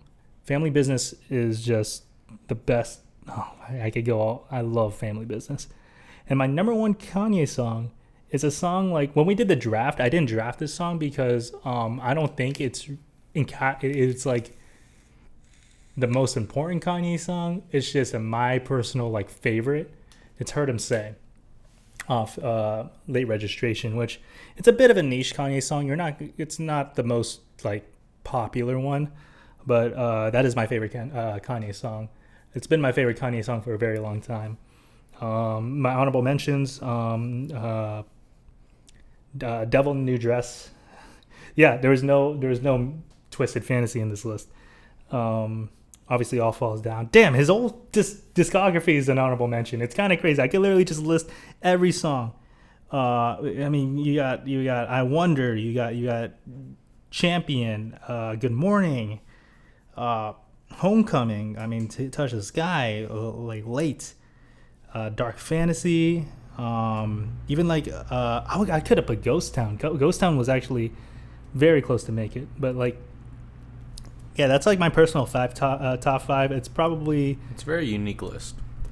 Yeah, these are like my personal like favorite Kanye songs. They're not the most popular. But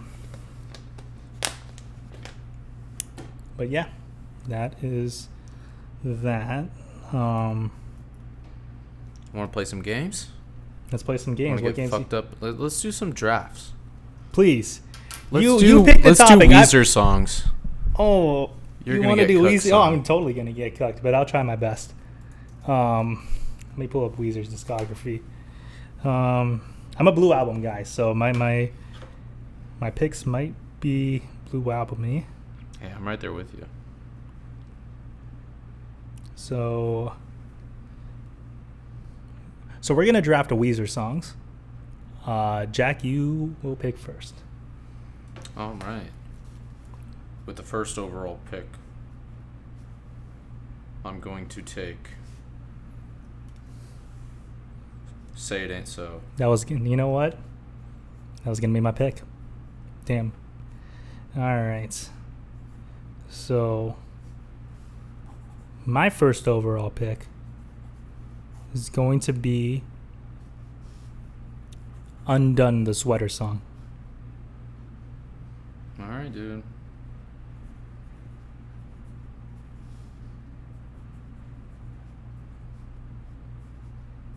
All right, you took Undone. I'm gonna take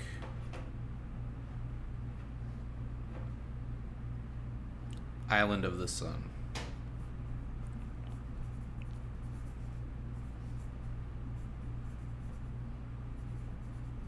That was going to be my next pick, too. All right. This might be a bit niche. And no, I'll leave that niche one out. I'm going to take Buddy Holly. Buddy Holly, good pick. I'm gonna go. My Name is Jonas. I'm carrying the wheel. Thanks for all you've shown us. This is how we feel. All right, on my third pick, Mm-hmm. let's go cringe. I'm gonna go on the cringy side, but this is their highest charting song, Beverly Hills. There you go.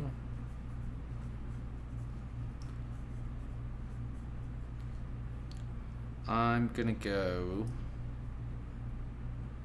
I want to take something from Pinkerton. I don't know Pinkerton like that. Like I can't. Maybe, yeah, I don't know Pinkerton like that. Sorry, I just lost my music A card. little bit.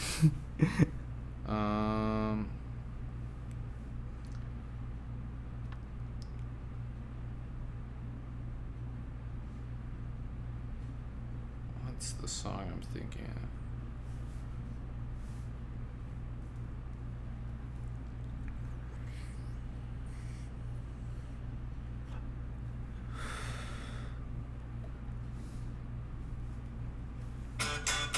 Yeah, let's go.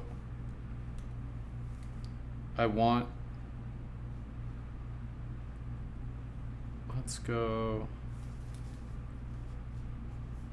I Want You To.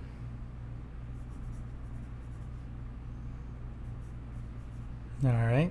It just has a soft spot for me. My fourth pick is going to be from the Red album. I'm going to choose Troublemaker, opening track. I was going to do that one. That was my favorite Weezer song growing up. I'm a troublemaker. Not been a faker, doing things my own way, never giving up. Picked up a guitar.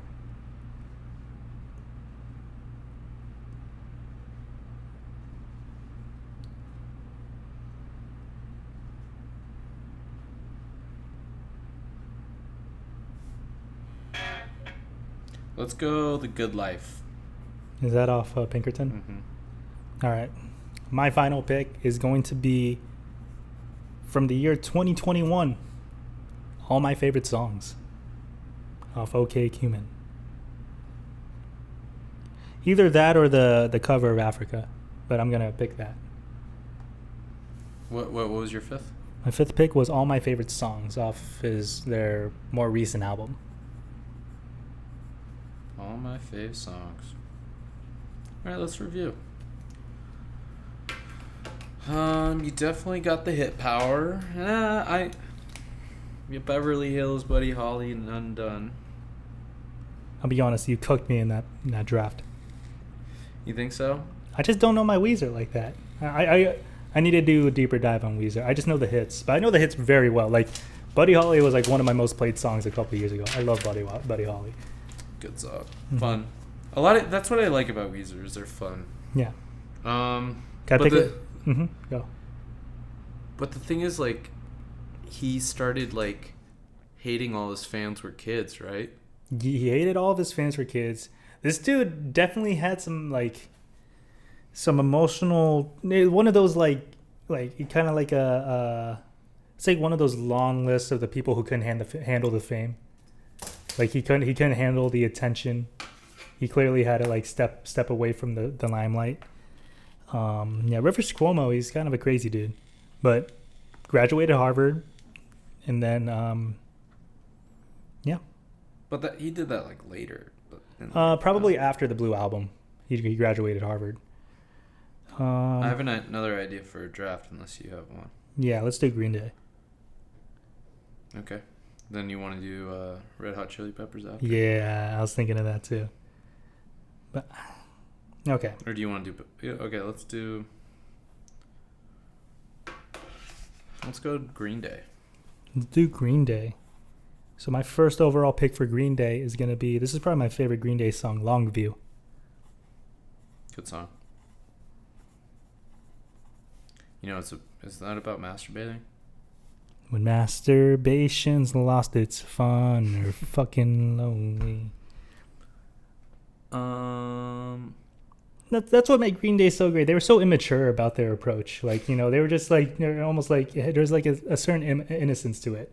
With like Nirvana was too, it was edgy to the point where like it almost got like a little disturbing. Like almost close to emo disturbing. But like Green Day made it fun to be depressed. Like, it's simple, beautiful, but good when I come around. When I come around. All right. My number 2 overall pick. Give me Jesus of Suburbia. Good song.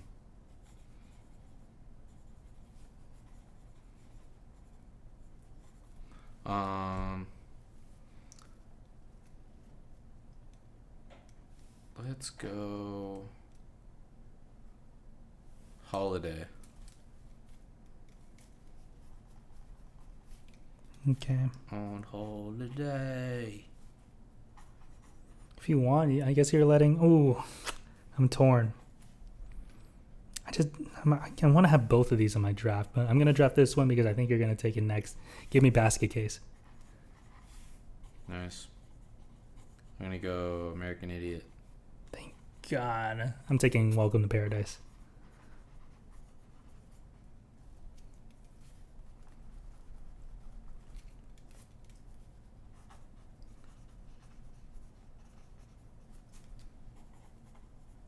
Paradise is a really good pick. Trying to think of some good ones. I'm gonna go Boulevard of Broken Dreams.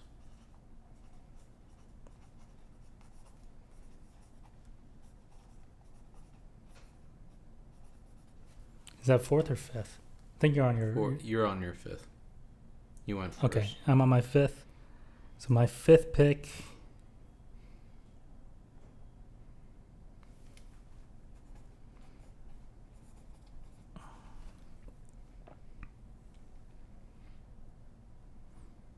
For the nostalgia, my 5th pick is going to be Good Riddance, Time of Your Life. Nice. It's like one of the first songs I ever learned on guitar. Definitely has some historic or sentimental value to you. Yeah, it's also... Yeah.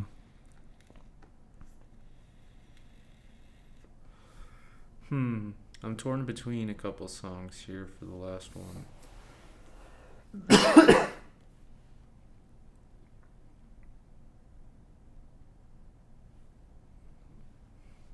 I'm gonna go...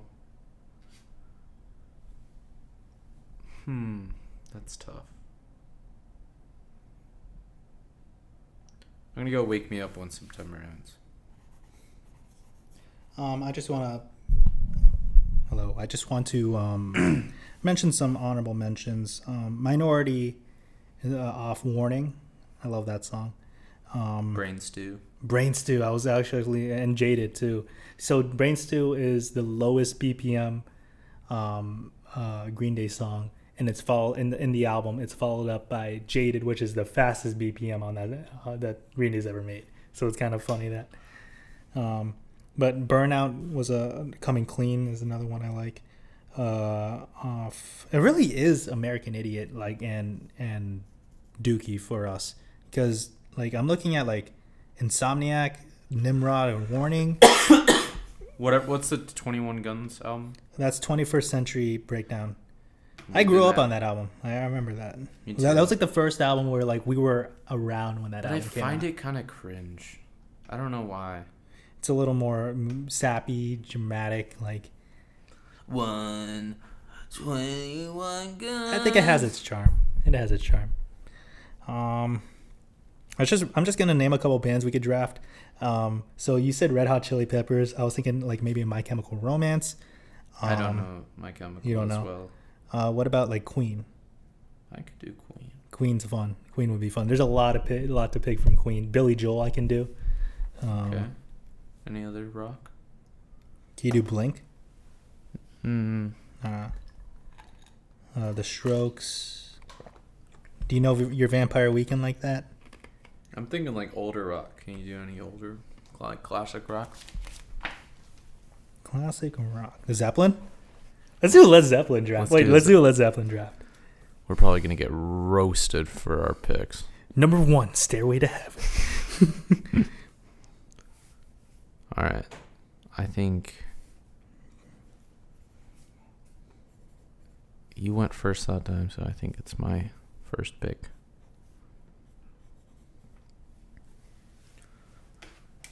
Alrighty, let's pull up good old Zeppelin. See, Zeppelin's nostalgic for me too because it was one of the first like I think I still have it in my house. Like I had like the book, not the book. The what do you call those things? Music sheets. What do you call the things where you want to learn how to play music from? Music sheets, right? I don't even fucking remember, dude. I'm so reliant on tabs nowadays where I don't even remember. But yeah, I had like a Zeppelin one. It was one of the first books I ever went through. So like, I mean, I could go through all the songs I remember playing as a kid. All right. Are you ready for the draft? Let's do it. First overall pick of the Led Zeppelin draft. I'm going to go with Going to California. I'll never pick that one. Why? You don't like the song? It's all right. It's just not my more listened to songs. My number 1 pot pick is actually going to be the very first song off the very first album. It's going to be Good Times, Bad Times. Good time. Good pick. You know, I've had my share. I'm going to go number 2, Ramble On. Damn, that's a good pick. That's a great song. Great song. My number 2 pick. Should I go with a niche one or should I go with a big hit? I'll do a niche one. I'm going to do The Ocean off House of the Holy. Dude, that riff is insane. Do-do-do-do-do. Deep Ball. Do-do-do-do-do-do-do-do. It's one of the songs. I'll tell you, the reason why I know it. You know the riff. Is it on some show? Probably. Is that where I think I know it from?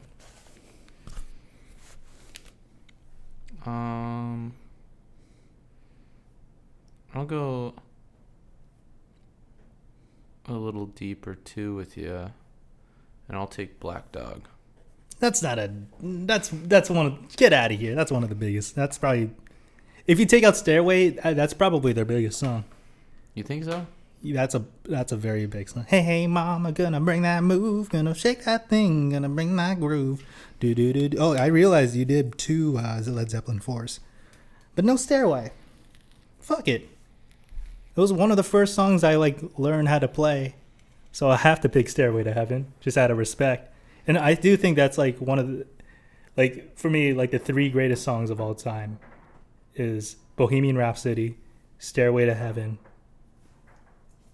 I take it back. The 2 greatest songs of all time is Stairway to Heaven and Bohemian Rhapsody. So yeah, I'll pick Stairway to Heaven. Let's go. This next pick is kind of tough for me because I want to pick a few songs. Right? Dude, they have so many bangers. It's crazy. So good. I'm going to go with A Whole Lot of Love. Get a whole lot of love. Ow. Got a whole lot of love. Am I on fourth or fifth? Your fourth pick. You picked Ramble On. It's tough.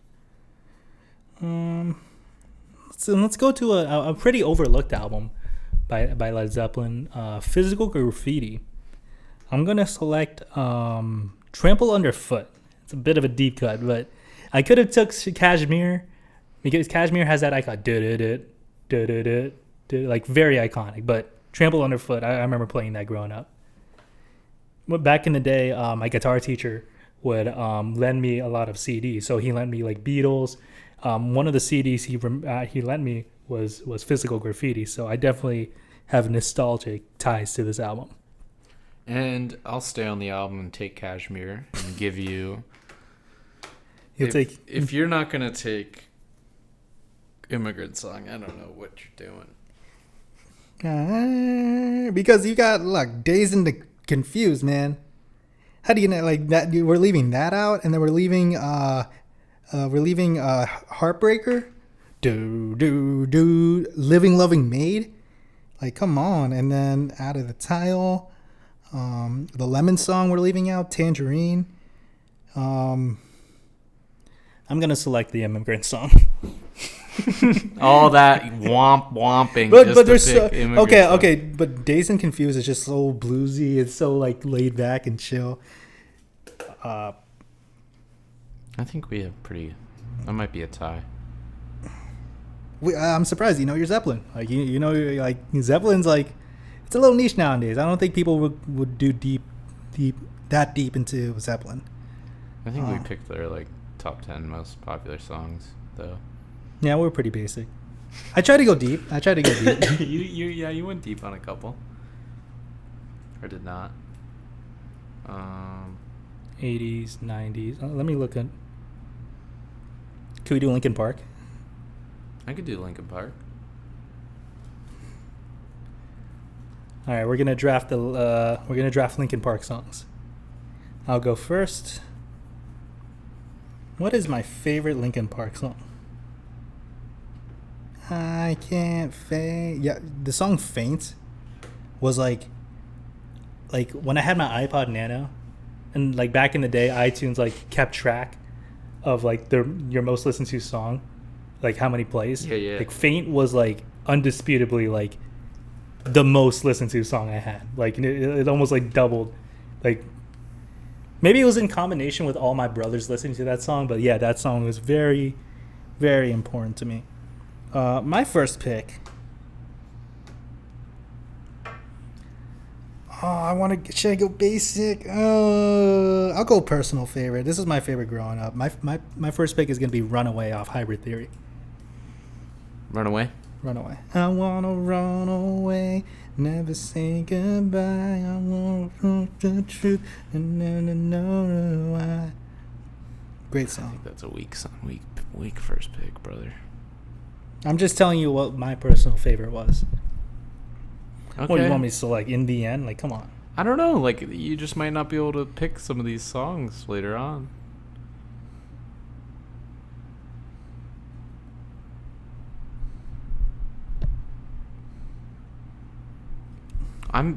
Fuck it. You mentioned it. I'll take it in the end. Fuck it.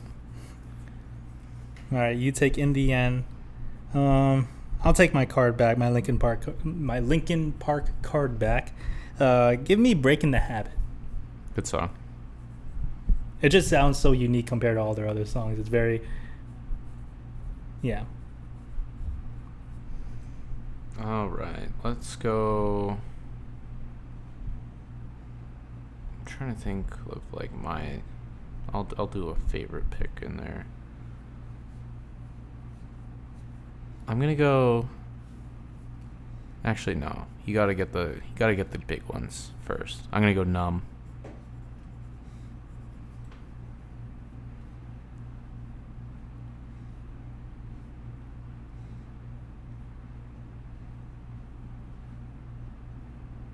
What are you thinking? Are you torn? Gonna go another deep cut? I'm thinking. Yeah, I think I'm going to go another deep cut. So I did "Runaway," then I did Breaking the Habit. I'm going to do "Paper Cut." Okay. Paranoid. I'm gonna go. I'll go a little deeper too. I'll go Hands Held High.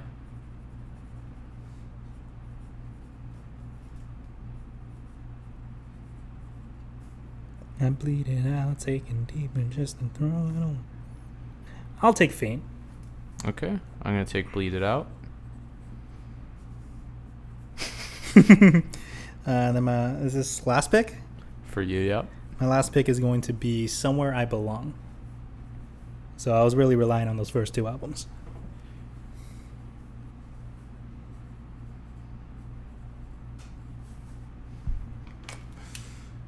All right.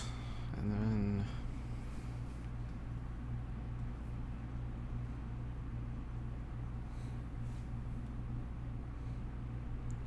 Trying to think.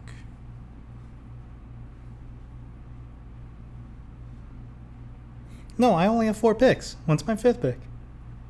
Somewhere I Belong. What was my 4th pick? Faint. Paper Oh, Cut. yeah. And Breaking the Habit. Okay, yeah, I picked 3 for Meteora. Crazy. Now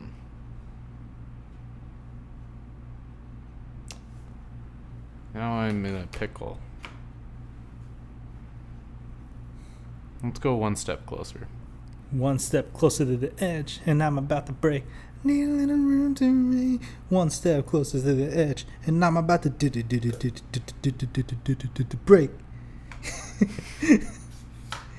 R.I.P. Chester Bennington. Honestly, I prefer the Linkin Park songs was more singy. Honestly, like Mike Shinoda as a rapper is okay to me. Like, do you remember the song? Remember the name? Yes. 10% luck, 20% skill. That's basically like by Fort Minor. It was like Mike Shinoda, basically trying to be a hip hop artist, even though he's from a rock band. Which, yeah, that's kind of genre hopping. He always had his foot in the door in hip hop, but definitely took a rock approach to it. Because, like, I think it was rooted in rock, but just used elements of hip hop. But Linkin Park is a rock genre, rock band first. I don't listen to Linkin Park as much as I used to. It was probably my favorite band. It was my favorite band growing up. Yeah, I didn't really know what to pick for 5. I just kind of picked a popular song. It's fine. Let's think of Peppers. I don't know my Peppers like that. Oh, come on, bro. Like, I couldn't tell you a deep cut like that. All right, go first. All right. First overall.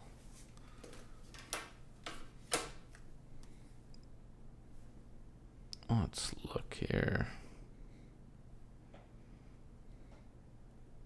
Pull up their discography. I mean, you gotta take Under the Bridge.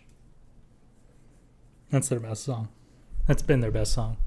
That's one of the best songs ever made. I would put it up there too. Best songs of the 90s. I think it deserves a spot in the top 15, 20 songs of all time. Yeah.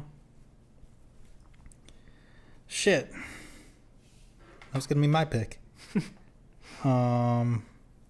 So I'm going to draft a deep cut. Soul to Squeeze. Good song. Got some soul to squeeze. Where I go, I just don't know. That was a really good pick.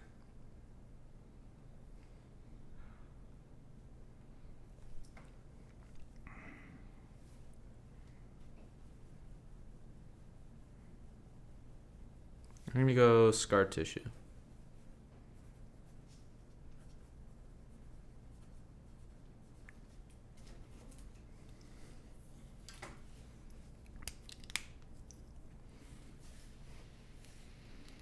I'll take Californication. Good pick.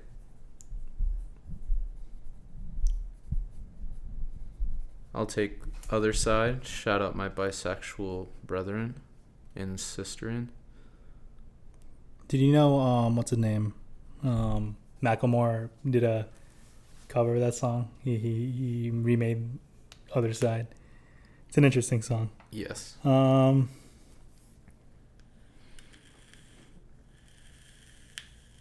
You take Other Side.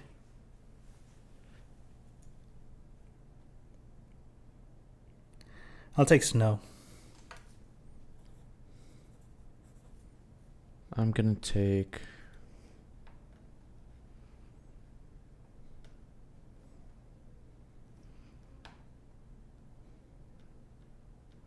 I'm torn between a couple songs. I'm gonna go Higher Ground. I was thinking of Higher Ground. Wow.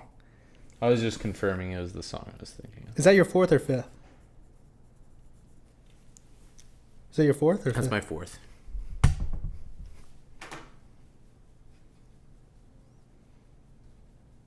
I'm running out of Pepper songs I know. Well, does Higher Ground count? I'll count it. Yeah. I'll take Danny California. Nice. I love the song, but I don't think it is a top fiver. Getting born in the state of Mississippi. Papa was a copper and her mama was a hippie. In Alabama, she was screaming hammer. Price you gotta pay when you break the panorama. She never knew that there was anything.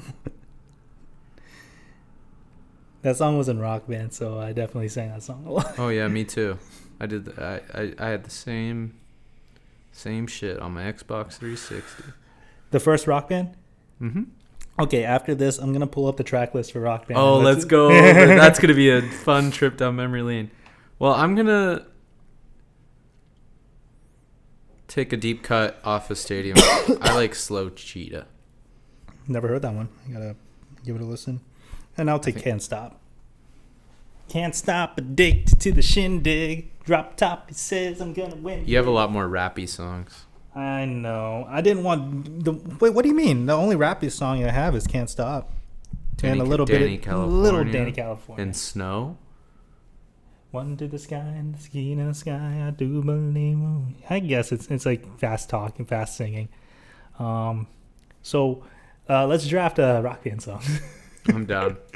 So Rock Band set list. It's got to be the original, no DLC, just the original.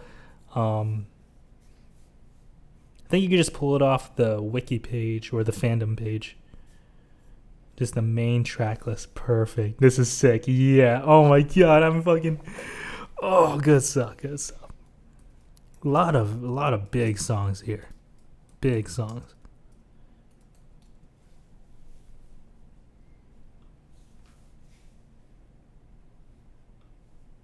Listen, all of y'all. This is Sabotage. Oh, dude, so many good songs. Like I realized, like a lot of my music taste was so inspired by Rock Band. It's kind of crazy. Is the main set list what all the original songs? Yeah, main set list. All right, let's go. All right, so we're gonna draft songs from the original Rock Band that came out back in 2007.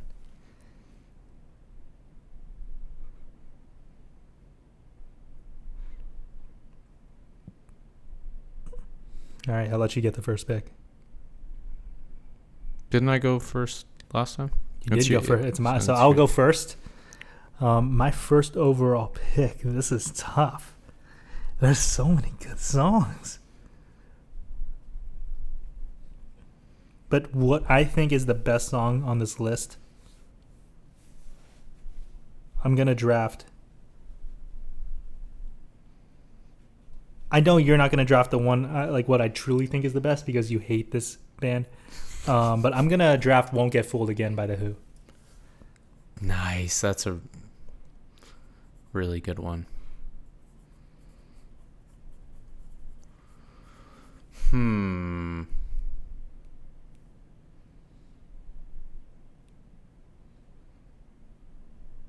going to go Black Hole Sun. How come Chris Cornell and Soundgarden aren't held as high regard as They Nirvana. are. They are, in my opinion. Fair. All right, my second overall pick.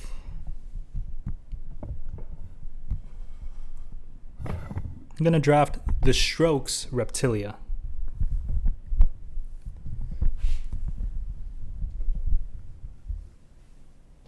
The Strokes' Reptilia.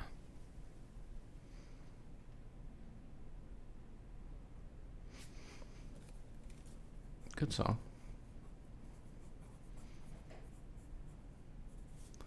Interesting. I have lots of options here. I could So pick many options. I realize like most of these songs are like really, good. songs, yeah. I'm kind of torn.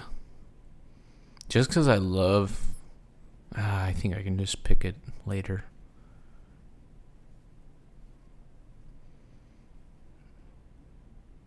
I'm going to go...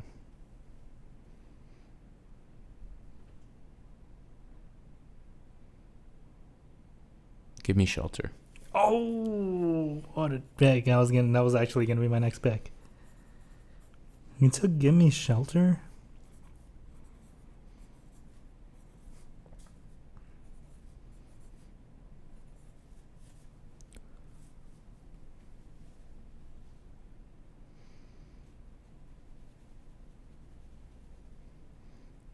Screw it. I think this is one of the best songs one of the best songs in Rock Band. "Wanted Dead or Alive," Bon Jovi. Yuck. Song's amazing. Yeah. That song's incredible. I love that song. If you don't like hair metal, you gotta at least like "Wanted Dead or Alive." That's such a good song.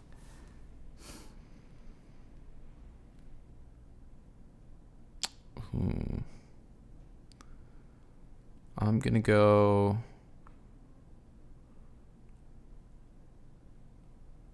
Sabotage. Beastie Boys. Listen, all of y'all, this is Sabotage. Listen, all of y'all. I don't think it's one of their best songs, but I just want to give some love to the Beastie Boys. Yeah, so it's so funny that song in karaoke. I mean, not karaoke. In the like, you know how they like measure the singing, and it's like you gotta like match the pitch. Yeah. So it's just all rapping, right? It's all screaming. So when you're doing any like sort of shouting or chanting, you can make any sound. So basically, if you want to get 100% singing Sabotage, you just go ah, la, la, la. You just basically shout whatever, and it just gives you 100 because you're just shouting the whole time. Nice. So my fourth pick, I'm gonna go "In Bloom," Nirvana. Nice. Actually, that kind of fell. I should have picked that sooner. I know. I was thinking of picking that over Sabotage. I'm going to go Vaseline. Stone Temple Pilots. I don't remember that song that well. Great rock song. Is that your fifth? That's my fourth. Oh, my fifth pick. I gotta give my girl, Courtney Love, some love. Let's go "Celebrity Skin" by Hole. The fact that they had Courtney Love and... Kurt Cobain. They know what they were doing. They knew what they were doing. What song do you do? "Celebrity Skin" by Hole.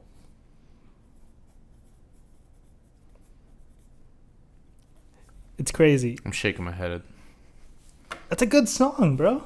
Have you heard it? Them and Wanted Dead or Alive. Dude. You could have done Queens of the Stone Age. That could have been a good pick. Tisk. Fuck you, man. All right. And I got one more song. I mean, there's so many good ones still left.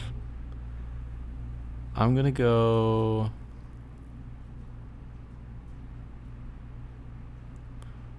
I'm like, you want to hear... So you don't have another pick, so I kind of just talk about this out loud. I'm thinking, like, Run for the Hills, Iron Maiden. Oh, I was thinking of that too. Orange Crush. Yeah, REM, of course. I'm thinking... Maps, the Yeah Yeah Yeahs. I like that song. Foo Fighters, that was in the running. Here It Goes Again, Okay Go. What's I the like Foo that song. Fighters song? I didn't spot that. Rockin' down on the day. No, what's the title of the song? Learn to Fly. Oh, there we go. Enter Sandman, Metallica, which There it I think is. it's a little overplayed, especially when I was listening to like, yeah, I'm gonna go Orange Crush, REM. good pick. Blitzkrieg Bach by the Blitzkrieg Bach. I love that song. Are You Gonna Be My Girl? You know why that song got famous? What? Do you remember those Apple commercials of like the black silhouette and the person in that like with the white headphones dancing around? Yeah. It was And- from a Jet music video or something? No. That music video always had "Are You Gonna Be My Girl?" So that's how that song became like. That's how I knew that song at least.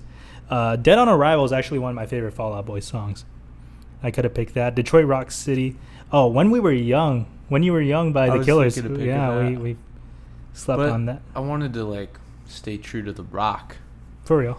I Yeah. know I went. I just off picked the kilter best with- songs. So I had the Wii version, and if the we did the Wii version, that included "Dirty Little Secret" by All American Rejects.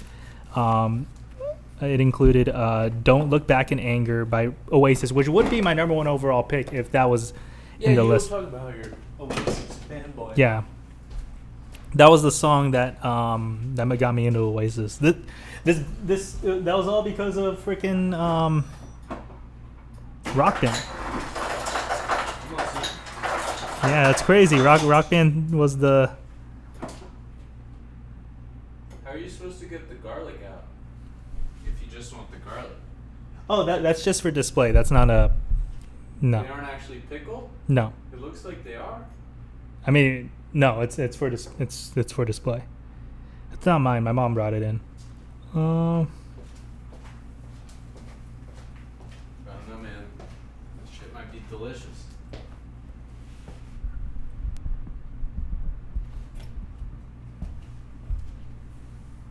Yeah, that was a fun list. Yeah, just looking back at all these songs, like, what a good playlist. What a good list. Did you ever have a Guitar Hero 3?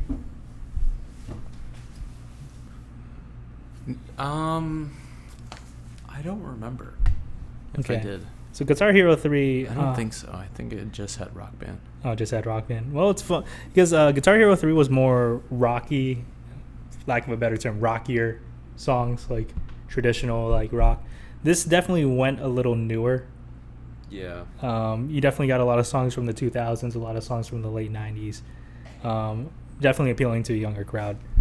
Well, I remember my parents being like, "Well, we just got all the equipment for Rock Band. We're not gonna get a Guitar Hero. different set of Yeah, the we had. same shit." Yeah, I had both. I was obsessed, dude. The rhythm games were in back in the day, and that was so much fun. Do you remember DJ Hero? I remember seeing it, but I never played it. So it's so funny. So DJ Hero is it's DJing. So basically, you had a turntable, and you had 3 buttons, and you gotta like. It's basically like it's a rhythm game. So you got what they did was they remixed songs. So like I forgot the list, but they remixed. It would be modern rock, modern hip hop music. Let me look up the original DJ Hero playlist because it's kind of funny. Like I remember Eminem was on it. But anyway, so I for back-to-back Christmases, I got my brother got DJ Hero 1 and then DJ Hero 2 back to back. As if he loved DJ Hero. I'm gonna have to check that one out. So what they would do is they would mix 2 songs together. So let me give you a good mix. So they do Another One Bites the Dust by Queen and mix it with Brass Monkey by Beastie Boys. Or they do Around the World by Daft Punk and mix it with Bust a Move by Young MC.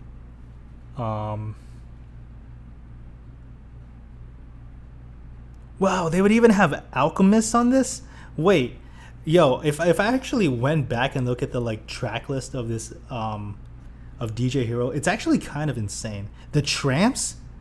Wow, they have that like old 70s soul shit. Oh my gosh. Dude, it's kind of crazy. Like this is more music of what I listen to compared to Now I see. Dude, they even have Q-Tip. Gorillas, obviously. Like they mixed Holla Back Girl with Feel Good Inc. Like, I heard it through the grapevine can mix with Feel Good Inc. Like shit like that. You basically combine two different songs and it makes like some sort of remix for it. Wow, they have a lot of these. Damn. But anyway, DJ Hero sucks though. I don't like that game. It's not fun. Yeah, it didn't seem like, I don't know. No, it's not a fun game. It's I thought the idea was cool, but the execution was just like, eh. Kind of dog shit. Yeah, I'd rather just play Guitar Hero. That's fun. We're clocking in at 2 hours and 16 minutes. You want to play some Mario Golf? Yeah, I think we'll close it there. Thank you. You guys have a good day, and we'll see you next week. See ya.